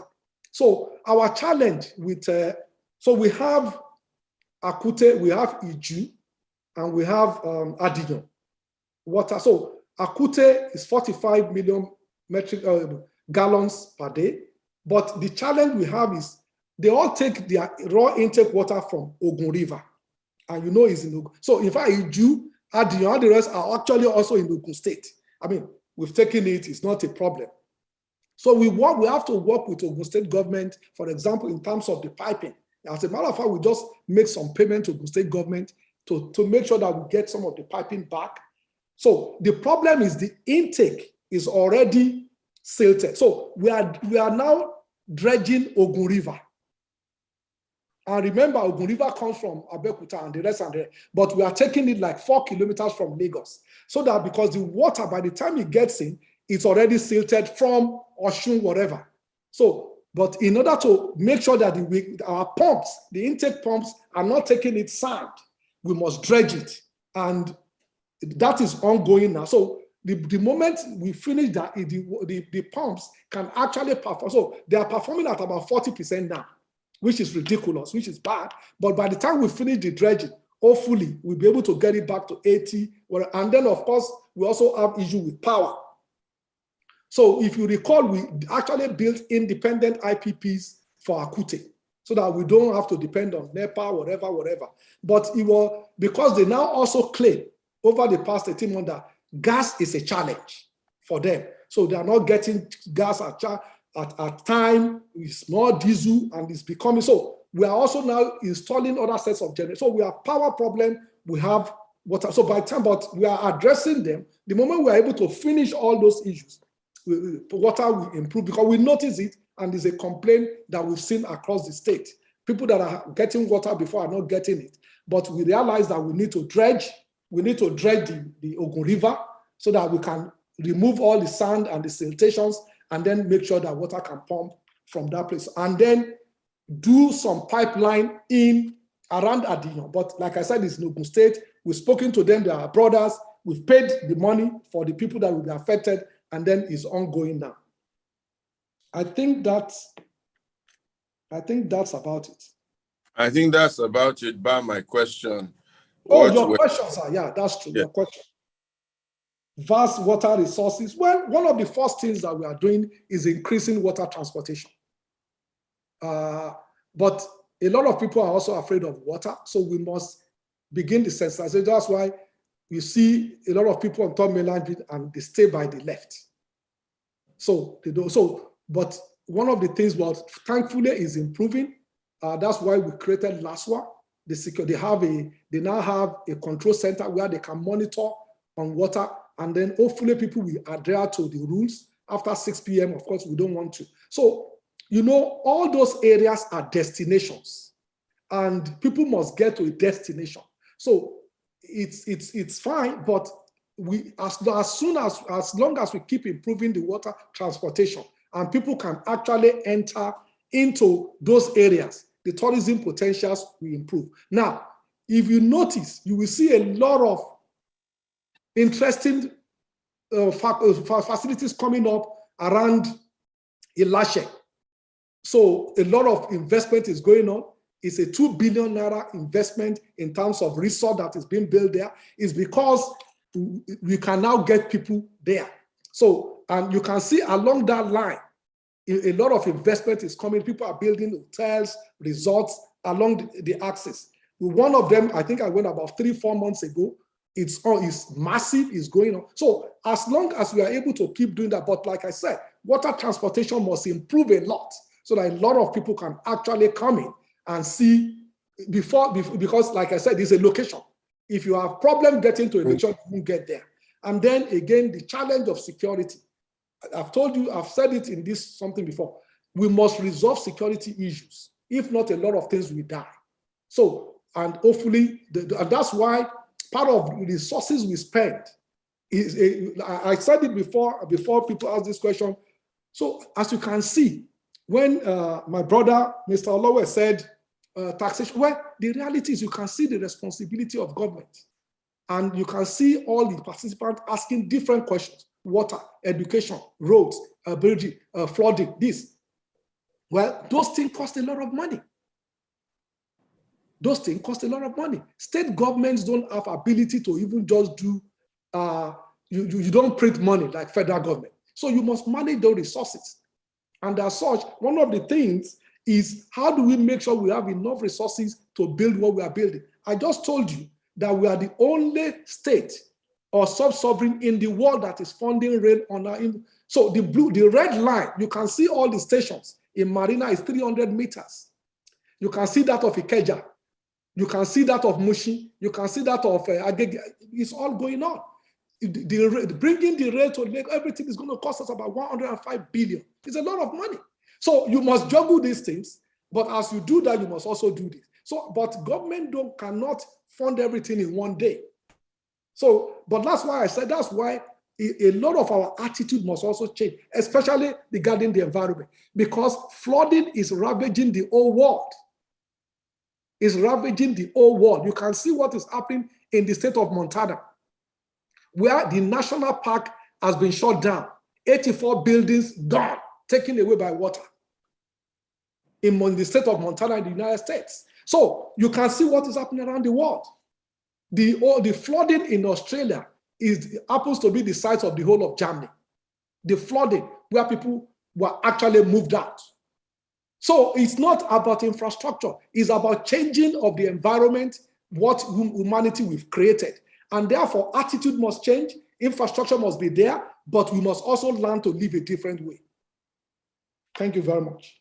Thank you very much, Excellency. You've done awesomely well. We're happy you could come. People want to keep you here all night answering questions, but I know we really need to go. But let me just appeal that you take 2-3 more questions and then you give us your final comments. And what I'd like you to speak to finally is, if you are president of Nigeria, what were the 3-4 things that you would do to kickstart and jumpstart our economy? Please note that if you were president of Nigeria, what are the 3-4 things you would do to kickstart our economy? But if I don't take Mr. Akpelogun's question and Kingsley Omokwale, Sonny Enebi, and I think we will stop there. I really have to beg everybody, please, maybe His Excellency will agree to come back very, very soon, another day. But I'm the first person to raise my hand up. Now you are not calling me Tunde Akpelogun. He just called you now. He just said Akpelogun. He just mentioned. He hasn't asked me to speak yet, but I'm trying to remind him. No. He called you. He said if I don't take question from Tunde Akpelogun, he mentioned you. So please. Exactly, he mentioned me. So, but I was the first person to raise my hand up. Well, it's okay. It has come to your turn now. You know, sometimes you don't see everything from where we are. So we're going to take questions. Yes, God, though. Take Kingsley's question. Okay? And then we will close. So, Mr. Akpelogun, please go ahead and ask a question. Thank you. Your Excellency, I'm looking at the situation where you compare the UK and Nigeria on the basis of religion. I'm wondering why we are not comparing UK and Nigeria on the basis of their welfare system, technological development, bearing in mind that whatever we enshrined in our constitution, like the Islamic religion is enshrined in Nigeria, in the constitution, and no Christianity. Do you blame people for asking for no Muslim and Muslim? They want Christians to be recognized. And I respect you, but I'm going to say one thing that is going to may annoy you, but don't be annoyed. Is that any politician vying for office who can be president in Nigeria, like Pastor Ituah has been trying to hint you that you have the qualities to become a president. Don't you think anybody contesting election under the 1999 Constitution is a fraud, is a lie? Thank you. Okay. Thank you very much. Can I ask Mr. Kingsley Omohuale to ask his question, and then Sonny Enebi? Thank you very much, Pastor Ituah. Mr. Deputy Governor, thank you for taking time out. I've got two questions. One, why is Ikorodu neglected? As you know, Ikorodu is in a bad state. Ikorodu has been neglected, and you know the degradation from Ishawo to all aspects of Ikorodu. They're fully neglected. My second question is, a few weeks ago I was in Lagos, and you get to high-end areas like Lekki 1, and you see maybe someone that is retired with a beautiful house, and next to those houses are maybe someone puts a boutique, hotel, food joints. How do you, someone paying for those kind of high end, how do you manage physical planning that a residential area has now become something that you can't even recognize? Someone that's worked their life, so work hard for all their lives, cannot even have a decent environment to stay, and paying all the necessary taxes that you guys bill in Lagos. Thank you, sir. Thank you very much. Sonny Enebi, last and final question for today. Thank you very much, Pastor Ituah. My pleasure, His Excellency. Thank you very much for this opportunity. You know, listening to you. I'm sorry, sir. Sorry. I didn't get your name, sir. I'm sorry. Sonny Enebi. Sonny Enebi. Thank you, sir. Listening to you, sir, it will almost look like you are one of us, but you have been in government now for over maybe 10, 15 years. And a lot of the things you speak to still sound like aspirational. We want to hear, this is what we have identified and this is what we are doing. Government seem to always be chasing development in Lagos. I will make two quick examples. All the way from Oworoshoki down to where the Redeem headquarters is on the right. If you are driving on Third Mainland from Oworoshoki down to where Redeem is, you see all those shanties. They have been increasing. They are almost coming under the bridge. Nobody seems to be seeing it until something goes wrong one day. And it's an eyesore. It's a gateway for people that come into Nigeria. Why are we neglecting that? That's one. Second one is I'm asking on behalf of my community in Antoni Village. I'm sure you know Antoni Village, right in the center of Lagos. I have lived here for almost 30 years, sir. And I have seen serious development happen, especially under Ambode that was doing the 100 roads in all the various other local governments. Not one street. The streets here have been the same way they were 30 years ago. 30. Nothing. They are totally dilapidated. It's like government have forgotten about Antoni, and it's right in the middle of Lagos. So I'm asking this on behalf of my community. I hope the government will look our way and try and give us some development inside here. Thank you very much, sir. And to add to that also, something that bothers me personally every time is that wood area on the Third Mainland Bridge, looking to your left by Unilag, Meta, where Redeem has its headquarters. There's a whole bunch of regeneration that needs to be done there, plus and including our beloved Obalende. Like you, I go there for evangelism, for social welfare from time to time. The crowd that we see, in fact, that COVID-19 time, I used to go there. I was very, very nervous that if COVID-19 breaks out in this Obalende, it might just take out everybody there. People had no regard, no respect. The whole place next to Ikoyi needs to be regenerated. The wood market and all that, prime land in any other country of the world is just left like that, and no regeneration there. People are living on pelt fields, rubbish heaps. I went there for my 60th last year, and even my daughter was asking, why is this place bouncing? Because there's this young man that runs a school and a theater there looking after these children. And there's not much help going to this man. Young guy runs I'm sure you know about him. I think Mr. Governor knows him quite well. What are we going to do to all these things? How do we do it? How do we attract funds, multilateral funding, investment into Lagos to also help us with all these challenges that we need to do and to transform Lagos into a really, really first-class, world-class city? Okay. Is that, I don't know if you called somebody else or? No, I think that's it. We'll close at that. Otherwise, we'll be here till 2023. And by that time, we won't be able to vote if we stay on this. So I must thank everyone. Mr. Akwelogun, thank you for your question. I'm happy that you were able to speak. So, and I think you said that I made comparison with England. Yes, I did. But you know, I honestly feel very strongly, and I always try to say my mind. You know, when we compare ourselves with England, look, the subways, the tube in the United Kingdom, in UK, they were dug by our great-great-grandfathers without pay. They got labor that was not paid for. So to compare, it's difficult to do those comparisons, please. So as we know, you just heard the history of Haiti. How after independence, France was taking money from Haiti for years. New York Times wrote it, I'm sure you've read it.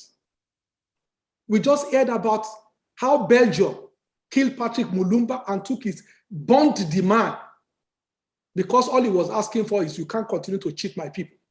And they just returned his teeth after how many years? It's gone. It's gone. But they were able to use that to do a lot of development. Unfortunately, they colonize us and change our tradition. Is gone. People argue, sociologists say, although it's been over how many years, how come? Well, but we see that effect of the slavery and everything, how it's affecting the blacks even in America today. So my point though, is that environment is changing, and that when there is flooding, for example, in the United Kingdom, we share the same Atlantic Ocean that is going to get here. That's just a matter of science. It's a matter of science. It's not comparison. It's just science, because we share the same Atlantic Ocean. So when there is a lot of flooding, that we should expect it will come, especially to a coastal state like Lagos. So that's what I was actually. So in terms of the Constitution being a fraud, well, as you know, it was written for us by the military. That's what they gave to us, but it was written by some of the best brains. I think Chief Rotimi Williams in the 79, the best brains. They are Nigerians. So, well, I'm not sure. I know you call it a fraud, but no document is perfect. So I'm not even sure that the Constitution, we need to change certain things. I mean, naturally, the United States has First Amendment, Second Amendment, or 15th Amendment, and so on and so forth. So we need to have, but If you recall, sir, I said we must have coincidence of wants. The challenge is, how do you change it? I just told you that the people cannot fire themselves. Because according to the rules of engagement today, we must take it to the Senate, the House of Reps must pass it before it becomes law. So if it affects a segment, and I also told you, sir, that Kano State has 44 local government, Lagos has 20. So Bayelsa has 9. So in terms of House of Reps, they have 9. But Kano has 24. Lagos, interestingly, also has 24. But so in terms of figures, it is difficult. So I'm not sure it's about it being fraud, but that's why I answered Mr. Otaji when he said, what do I mean when I say restructuring must happen? But that's what we must demand from our legislatures. I tell you, sir, I worked with Governor Fashola between 2015 and 2019. I said we travel across this country. I believe it's a beautiful country. It has resources, everything. I don't know, and I will say this very carefully, please. I will say this very carefully. If you have the best of brain to be the president, if we don't have a very good Senate, a very good House of Reps, we go nowhere. When we submit budgets in the Ministry of Works, I was senior advisor technical to him on roads and all those. We will sit down, we design the roads, we say, okay, how we make payment. By the time he comes back from the legislature, you will not remember it. In 2016, we said, okay, let us take 6 roads from 6 geographical area. So we said Lagos Ibadan, Southwest. We took 2nd Niger, Southeast, and so on and so forth. And said, okay, let's give 50 billion. By the time he came back, the legislature appropriated only 10 billion. Now, we are owing Julius Baja more than 10 billion already. So they also saw the budget. So they will pack away and leave because you can't pay them more than 10 billion. So that's what I meant, that we more, a lot of the problem, I'm sure, Pastor, you know it. The Bible says if the foundation is rotten, even the righteous cannot do they can't do the right things. That's the bottom line. So that foundation, we must look at it.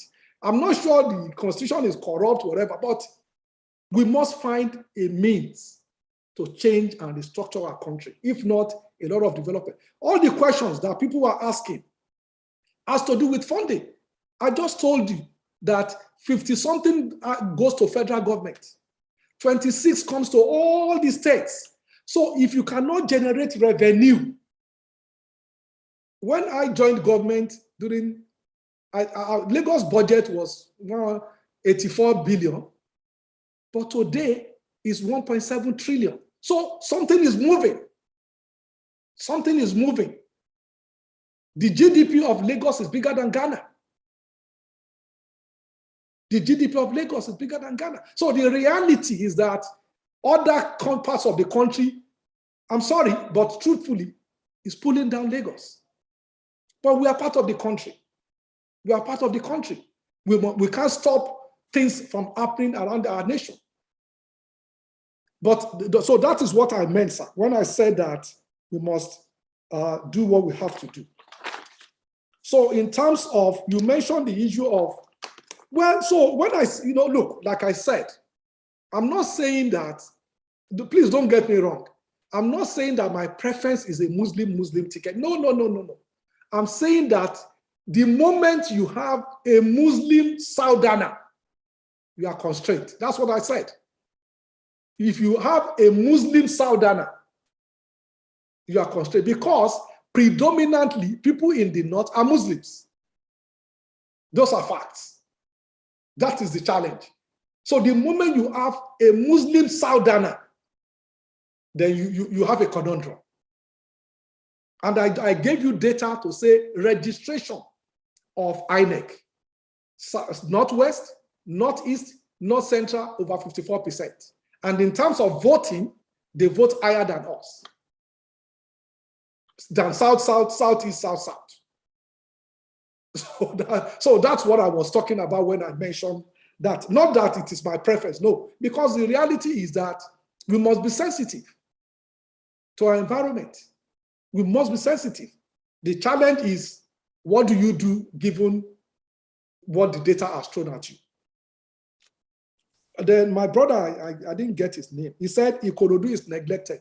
You know that, I'm going to say this, we say Ikorodu Oga, Kosala Aru ni Ikorodu. Those that speak Yoruba will know that. So that's the problem. Ikorodu is not neglected, sir. Ikorodu is not neglected. So a lot of things are happening in Ikorodu. So for example, look at what is going on at that new university, which used to be Laspotech.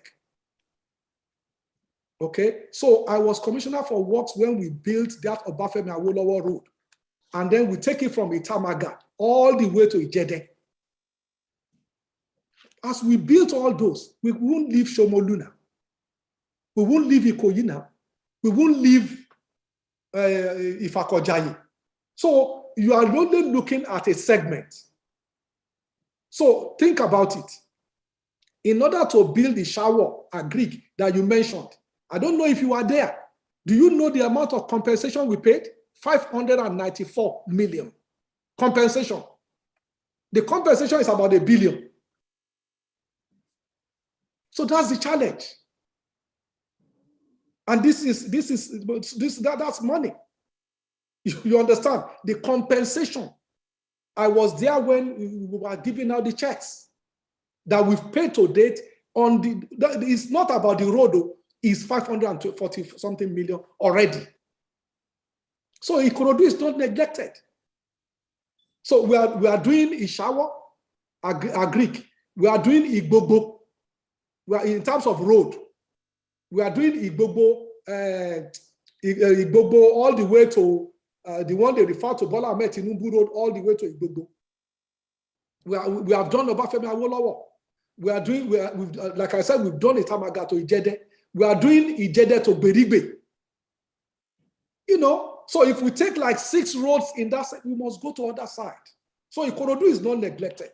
But I know that, like I said, I mean, Ikorodu is the boss. So we must give, but the reality is seriously. And then don't look at just the roads also.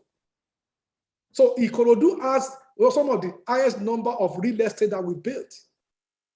The BOS, the Bashorun, Benson housing estate that we just built.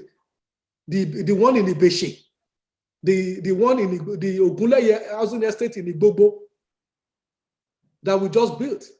About almost the one in Igbobo is about 1,004 flats. The Ibeshe is about 600 flats, different flats. The second phase is ongoing. Ibeshe Road complete. So, and then we are also doing what's the name of this road? By the first traffic light, Sekumade Road. We are turning it from 2 lanes to 4 lanes.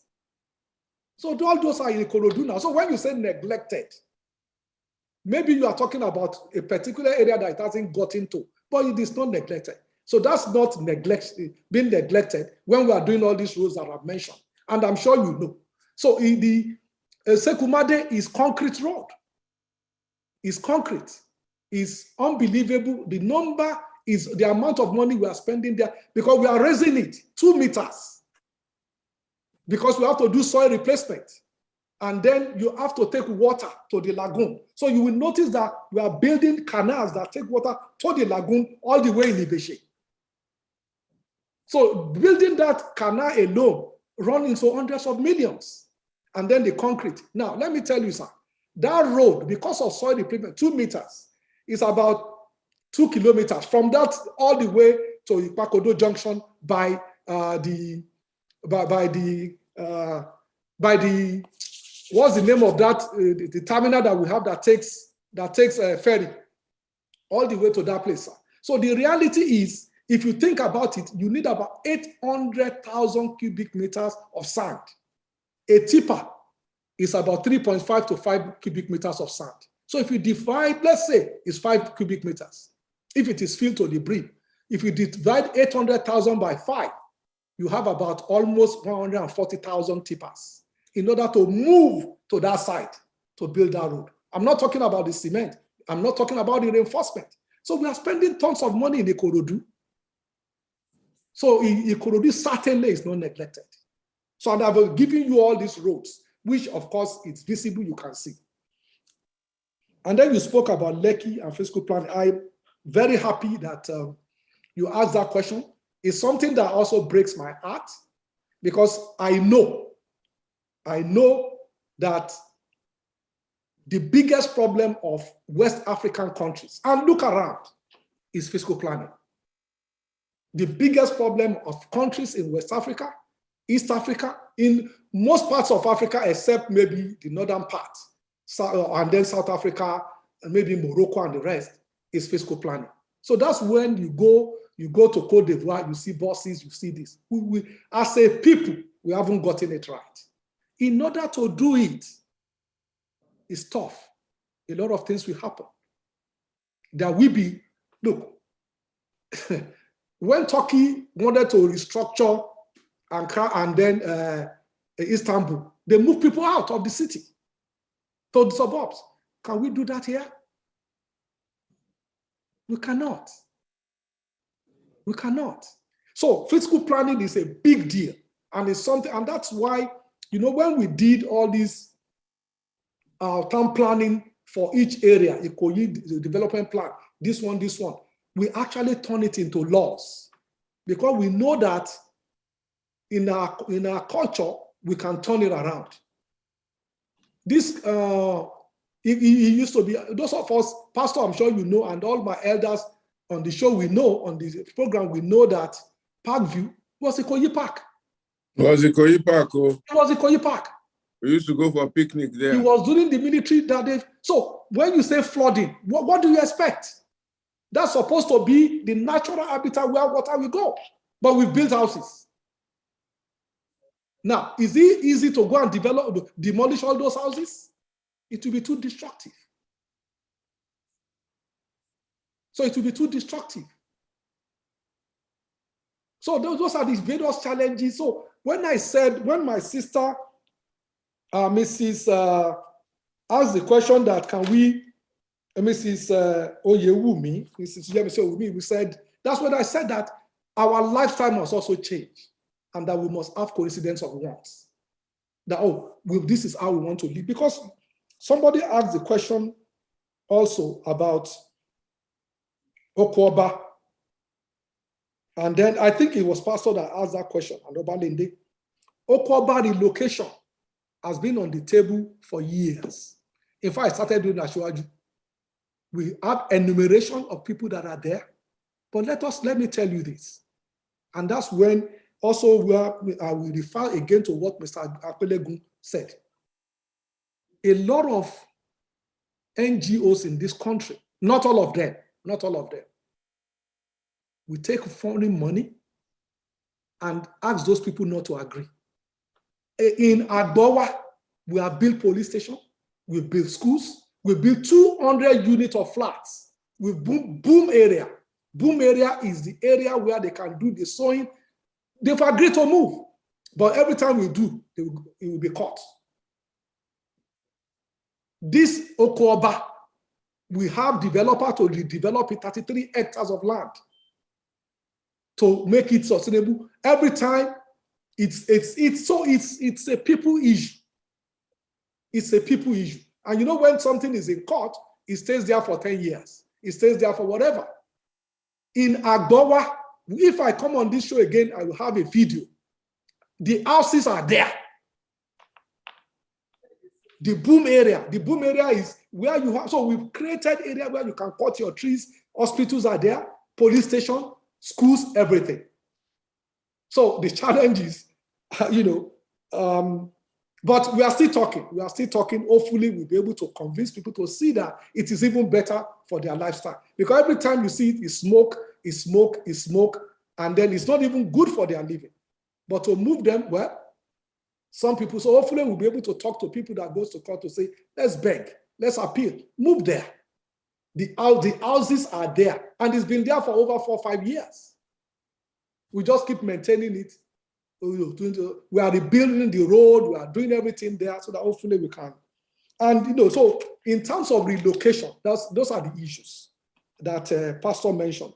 And I think the next one is Mr. Enibi mentioned about what we've done, what we've achieved. Shanti is developing and nothing is done. And Tony Village, no road. Okay, let me take that. Well, I think that it's a good observation. I will look at it, and I think I can't even explain it why we've not done a road in the Tony Village. If that is true, that's just wrong. That's just absolutely wrong, and it will be corrected. It will be absolutely corrected. We will come there. We will select major roads there, and we will do it. It's a promise. So, unfortunately, it might not be able to be now during rain, but we can do the survey now, and we can start. But if we've not, then I think that's wrong. So I apologize if that's on behalf of the government now and the government before.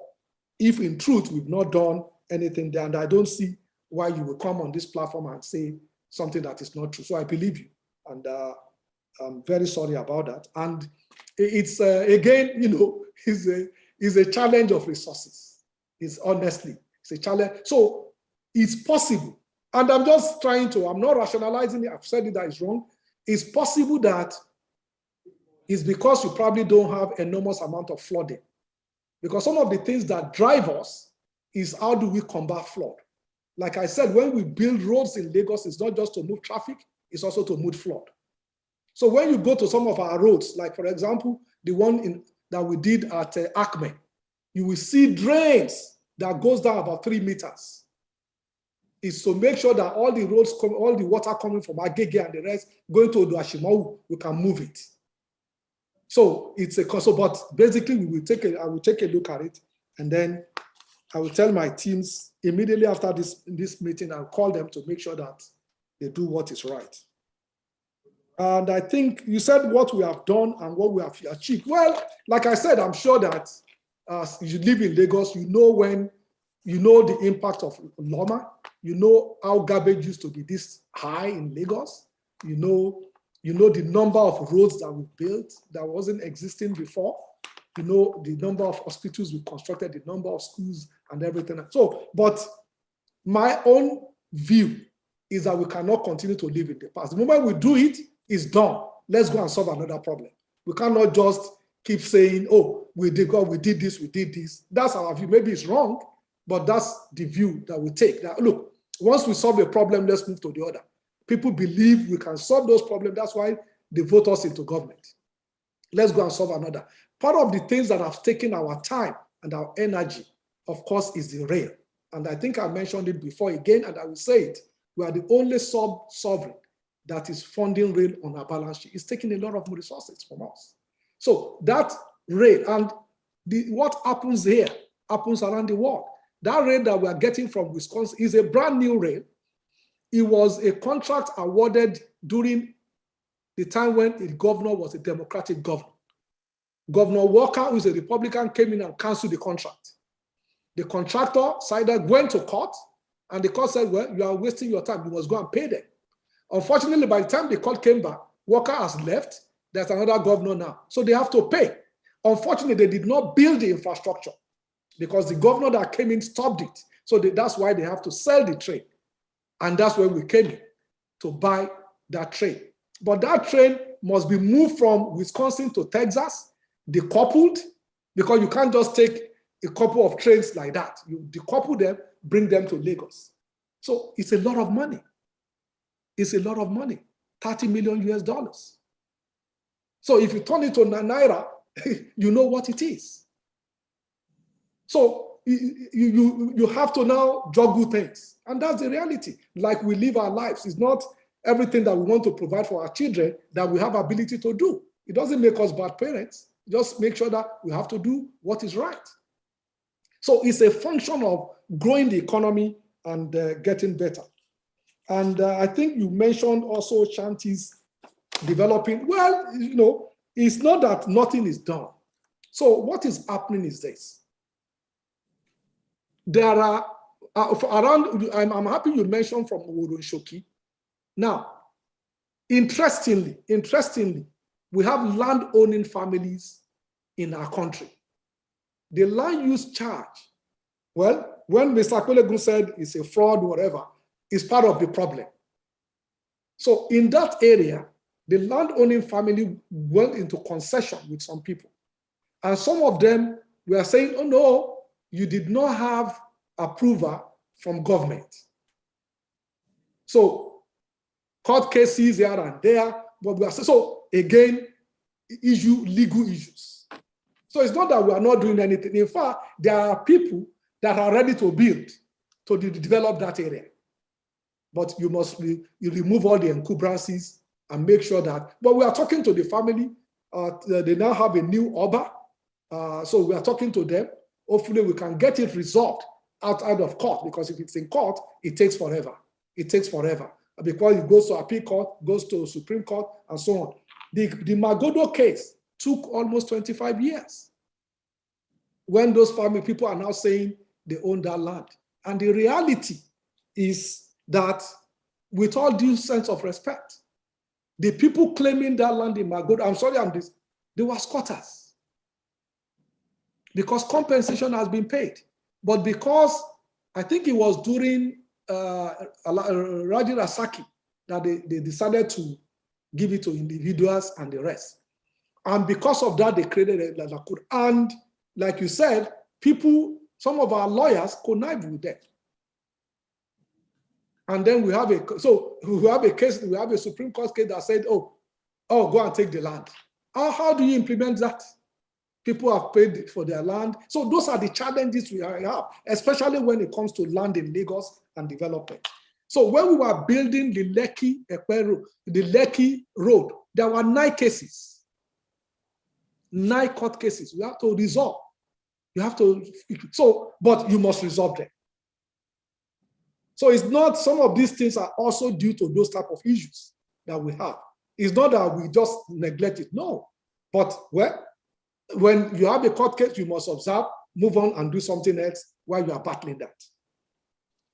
And I think the question, sir, is if I am the president of Nigeria, at this time, I'm going to say it's a very difficult challenge. Even as deputy governor, honestly, there are days I cannot sleep. And I usually don't have that problem before. I normally sleep as I will before, because, Pastor, you know me, I don't drink, I don't smoke, I don't go to parties. I finish my work, I come home. So I don't stress myself too much. But because the issues today are so many that it goes into your brain, it goes into your head. The number one thing to resolve, in my view, is our security issues. I think somebody before said that he served in the north. I served in 1985. I served in the then Gongola state, which is now Adamawa and Taraba. And I remember I was a member, as a NYC, I was a member of the food committee. And we traveled from Yola to Numa. I saw yam that was taller than me. Real life. What is used to hold, yams, when they grow, they have this long green rope. It was around bamboo, not just ordinary stick. The yams were bigger than me.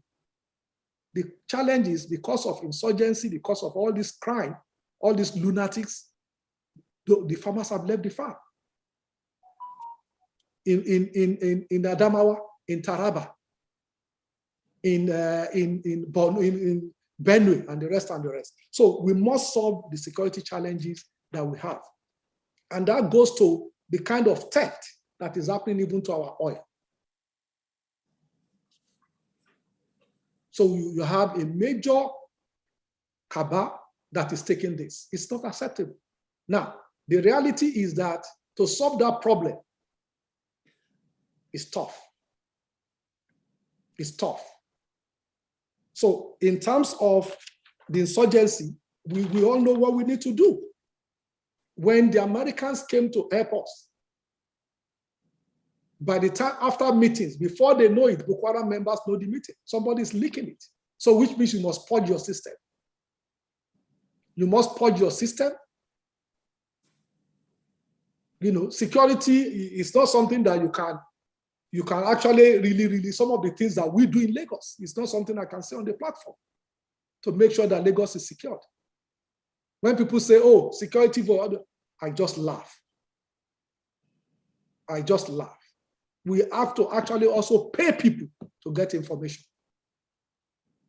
And, you know, if they are wrong 10 times, 11 times that they are right, if we miss it, then we'll be in trouble. So that security, we must resolve it. And the solutions are well known within the security apparatus. So I'm not there. I don't know why it's not being done. But if I'm the president, it's going to be done. It must be done. If not, Nigeria will cease to exist. Nigeria will cease to exist. It's as simple as that. So it must be done. Whatever needs to happen must happen. We cannot, because of anything, compromise the corporate existence of our country, and where we cannot go to farm, where we can't travel. We all live in this country. As I said, I served in Yola. We travel all over, greeting our friends. We travel from Yola to Calabar on road at night. So what has happened? So and investment will not come to Nigeria, Pastor, like you asked. There are two things that is rating Nigeria. Interestingly, and if you can read it, two things that people, investors know about Nigeria is Lagos and Dangote. Lagos and Dangote. But they can't come because of insecurity, because they don't know the difference between Lagos and Nigeria. Lagos is Nigeria. So when they know that somebody is kidnapped somewhere, why would they come? They are not stupid. And then it becomes difficult for them to even come when we have politicians that says, oh, Lekki toll, why are you collecting tolls? But the people that build the ARM, that build it, they use the funds of pensioners. They know that, okay, if I go to Nigeria, I won't be able to collect my resources. Why would they come? Why would they come? And I said that, you know, people have asked me, oh, in Dubai, how come? Well, I said, from the airport to Jumeirah, you have 3 toll gates. You just don't see it. It's totally automated. It's totally automated. I lived in New York. I lived in New Jersey. I worked in New York for 14 years. I pay toll every day. Because there are 3 ways: George Washington, Lincoln Tunnel, and Onland Tunnel that links the 3. Except if you don't pay toll, you go and swim. So that's how nations develop. So we must be realistic with ourselves. And the moment you keep saying, no, I'm going to cancel the toll, well, they won't come. Because the investors want to, and they will not be able to invest. That's why it was difficult. We tried to sell even the blue and red line. Everybody said that the red line, that is Agege, Mushi, Yaba, all the Butemeta, all the way Oyigbo and Marina, all the way to Ijoko. They said is the 3rd most sustainable rail in the world by their study. But nobody wants to invest. We took it to London. We took it to New York. We took nobody. Because they said, well, how do we collect our revenue? How? When your people say, oh, you can't continue, how long will it be? This and this. So that's the challenge. That's why they said, okay, we go and build it. Maybe if you build it, we can run it. So, you know, so basically we must do security. And then the second one, we must create jobs. I think I mentioned part of the plan before. If you look at local SMEs and MSMEs in this country, and we are able to say the ones that are local productions, people doing rice, eggs, bakeries, fashion design, adire production, and so on and so forth. Local production,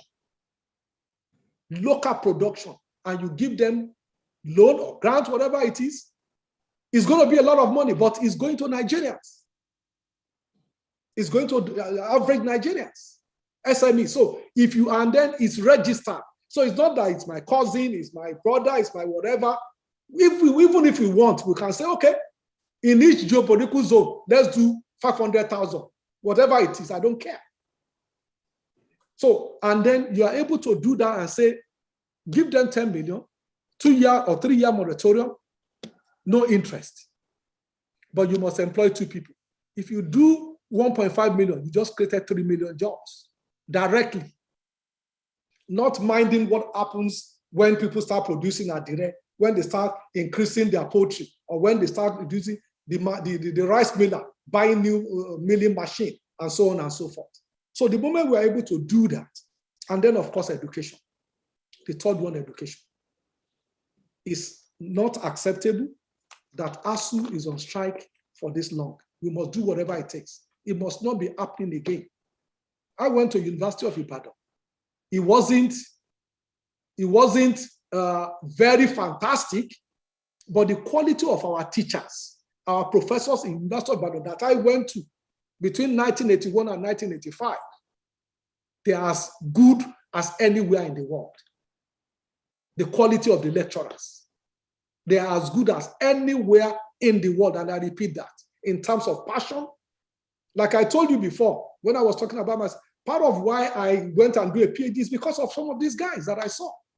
Fantastic, brilliant, ability to break things down and explain it. So the knowledge in our universities is there. How do we fund it? A lot of my friends, when we finish PhD together, their own maybe in Nigeria, they are professors today, and I ask their salary. It's shameful. It just has to increase. By what percentage, we can argue that. But to be a professor and not be able to, I don't know, so we must do something. So education, we need to pay particular attention to it. University, the secondary and state and local, some states are doing well. And that's why we need to devolve this thing. But our universities, we've made fundamental errors. I'm not sure if it is easy to correct anymore, but a situation where you cannot fund 30 universities and now you have 100, how do you fund it?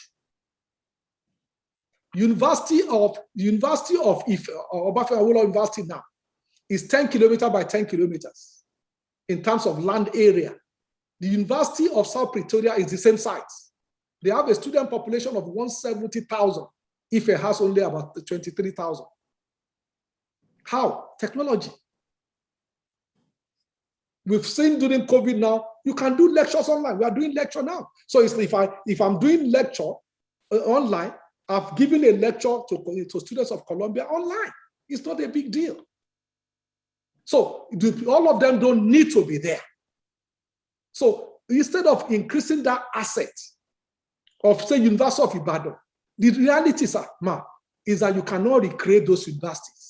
Nobody does. That's why Harvard is Harvard. That's why Cambridge is Cambridge. I recall going to Cambridge and they were showing us the room where Isaac Newton sat.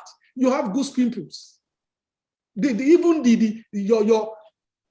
collectivity, your brain will move that this is a lab that Isaac Newton sat. So you cannot recreate it. You cannot. And that's why those institutions are the way they are. So a University of Ibadan, University of Lagos, Unzuka, Ahmadu Bello University, and the rest should be doing 100,000 students. We must equip it, put technology there, so that they can have the resources to actually do these things. But ASU must also not become as rigid as it is. Don't turn it into a labor union like that. It's an intellectual place. So for me, job security, job creation, our education. If we are able to move, because if you solve the security issues, you will be able to actually increase the revenue of the country. And then you'll be able to solve certain problems like power and the rest. We have gas in this land. For the past 18 years, there has been the design of the line from Bayelsa the way to Lagos. What's stopping it? With that line, building that line is a lot of money. I heard it's about $5 billion US. But if you are able to build it, you can generate 220,000 megawatts of power. is gas that we have instead of flaring it. So those are the type of investment that we must make. The moment you make those things, Nigeria will blossom. But we must solve the security, because we cannot do anything if we don't feel safe. We cannot. Thank you very much. Thank you so much, my brother and Our Excellency. Everybody's clapping for you. Maybe they are saying, Iwo Lokon.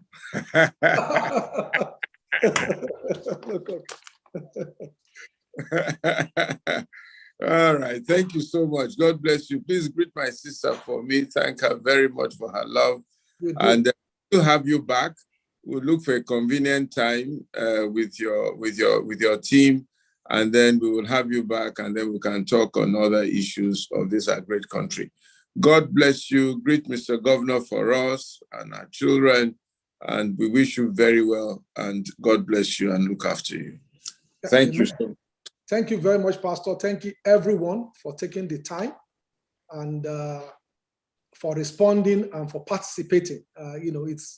I'm happy that we are passionate about our country, our state, and for those areas that we've not touched, it's not because of neglect, it's because of resources. But like I said, we will look into it and we'll move it and see what we can, shelve in order to actually to say that we've not done anything in terms of road in Antoni village area. I think it's not good. So, and that must be addressed, and other areas. So I want to thank every one of you. And if there are questions that I've not answered well, please ask it again. I will make sure that I do better next time. Thank you very much. God bless you all. Thank you. Good night. God bless you. Thank you, everyone. God bless you. Thank you for coming. See you same time next week, 5 o'clock on this platform, where we'll be looking at issues of governance. Excellency. Thank you. Wow. Thank you, Your Excellency. Thank you, sir. Thank you, Your Excellency. Thank you, Your Excellency. Thank you, Your Excellency. Thank you very much. Mr. Deputy, thank you, sir. Thank you very much. God bless you, sir. Thank you, sir.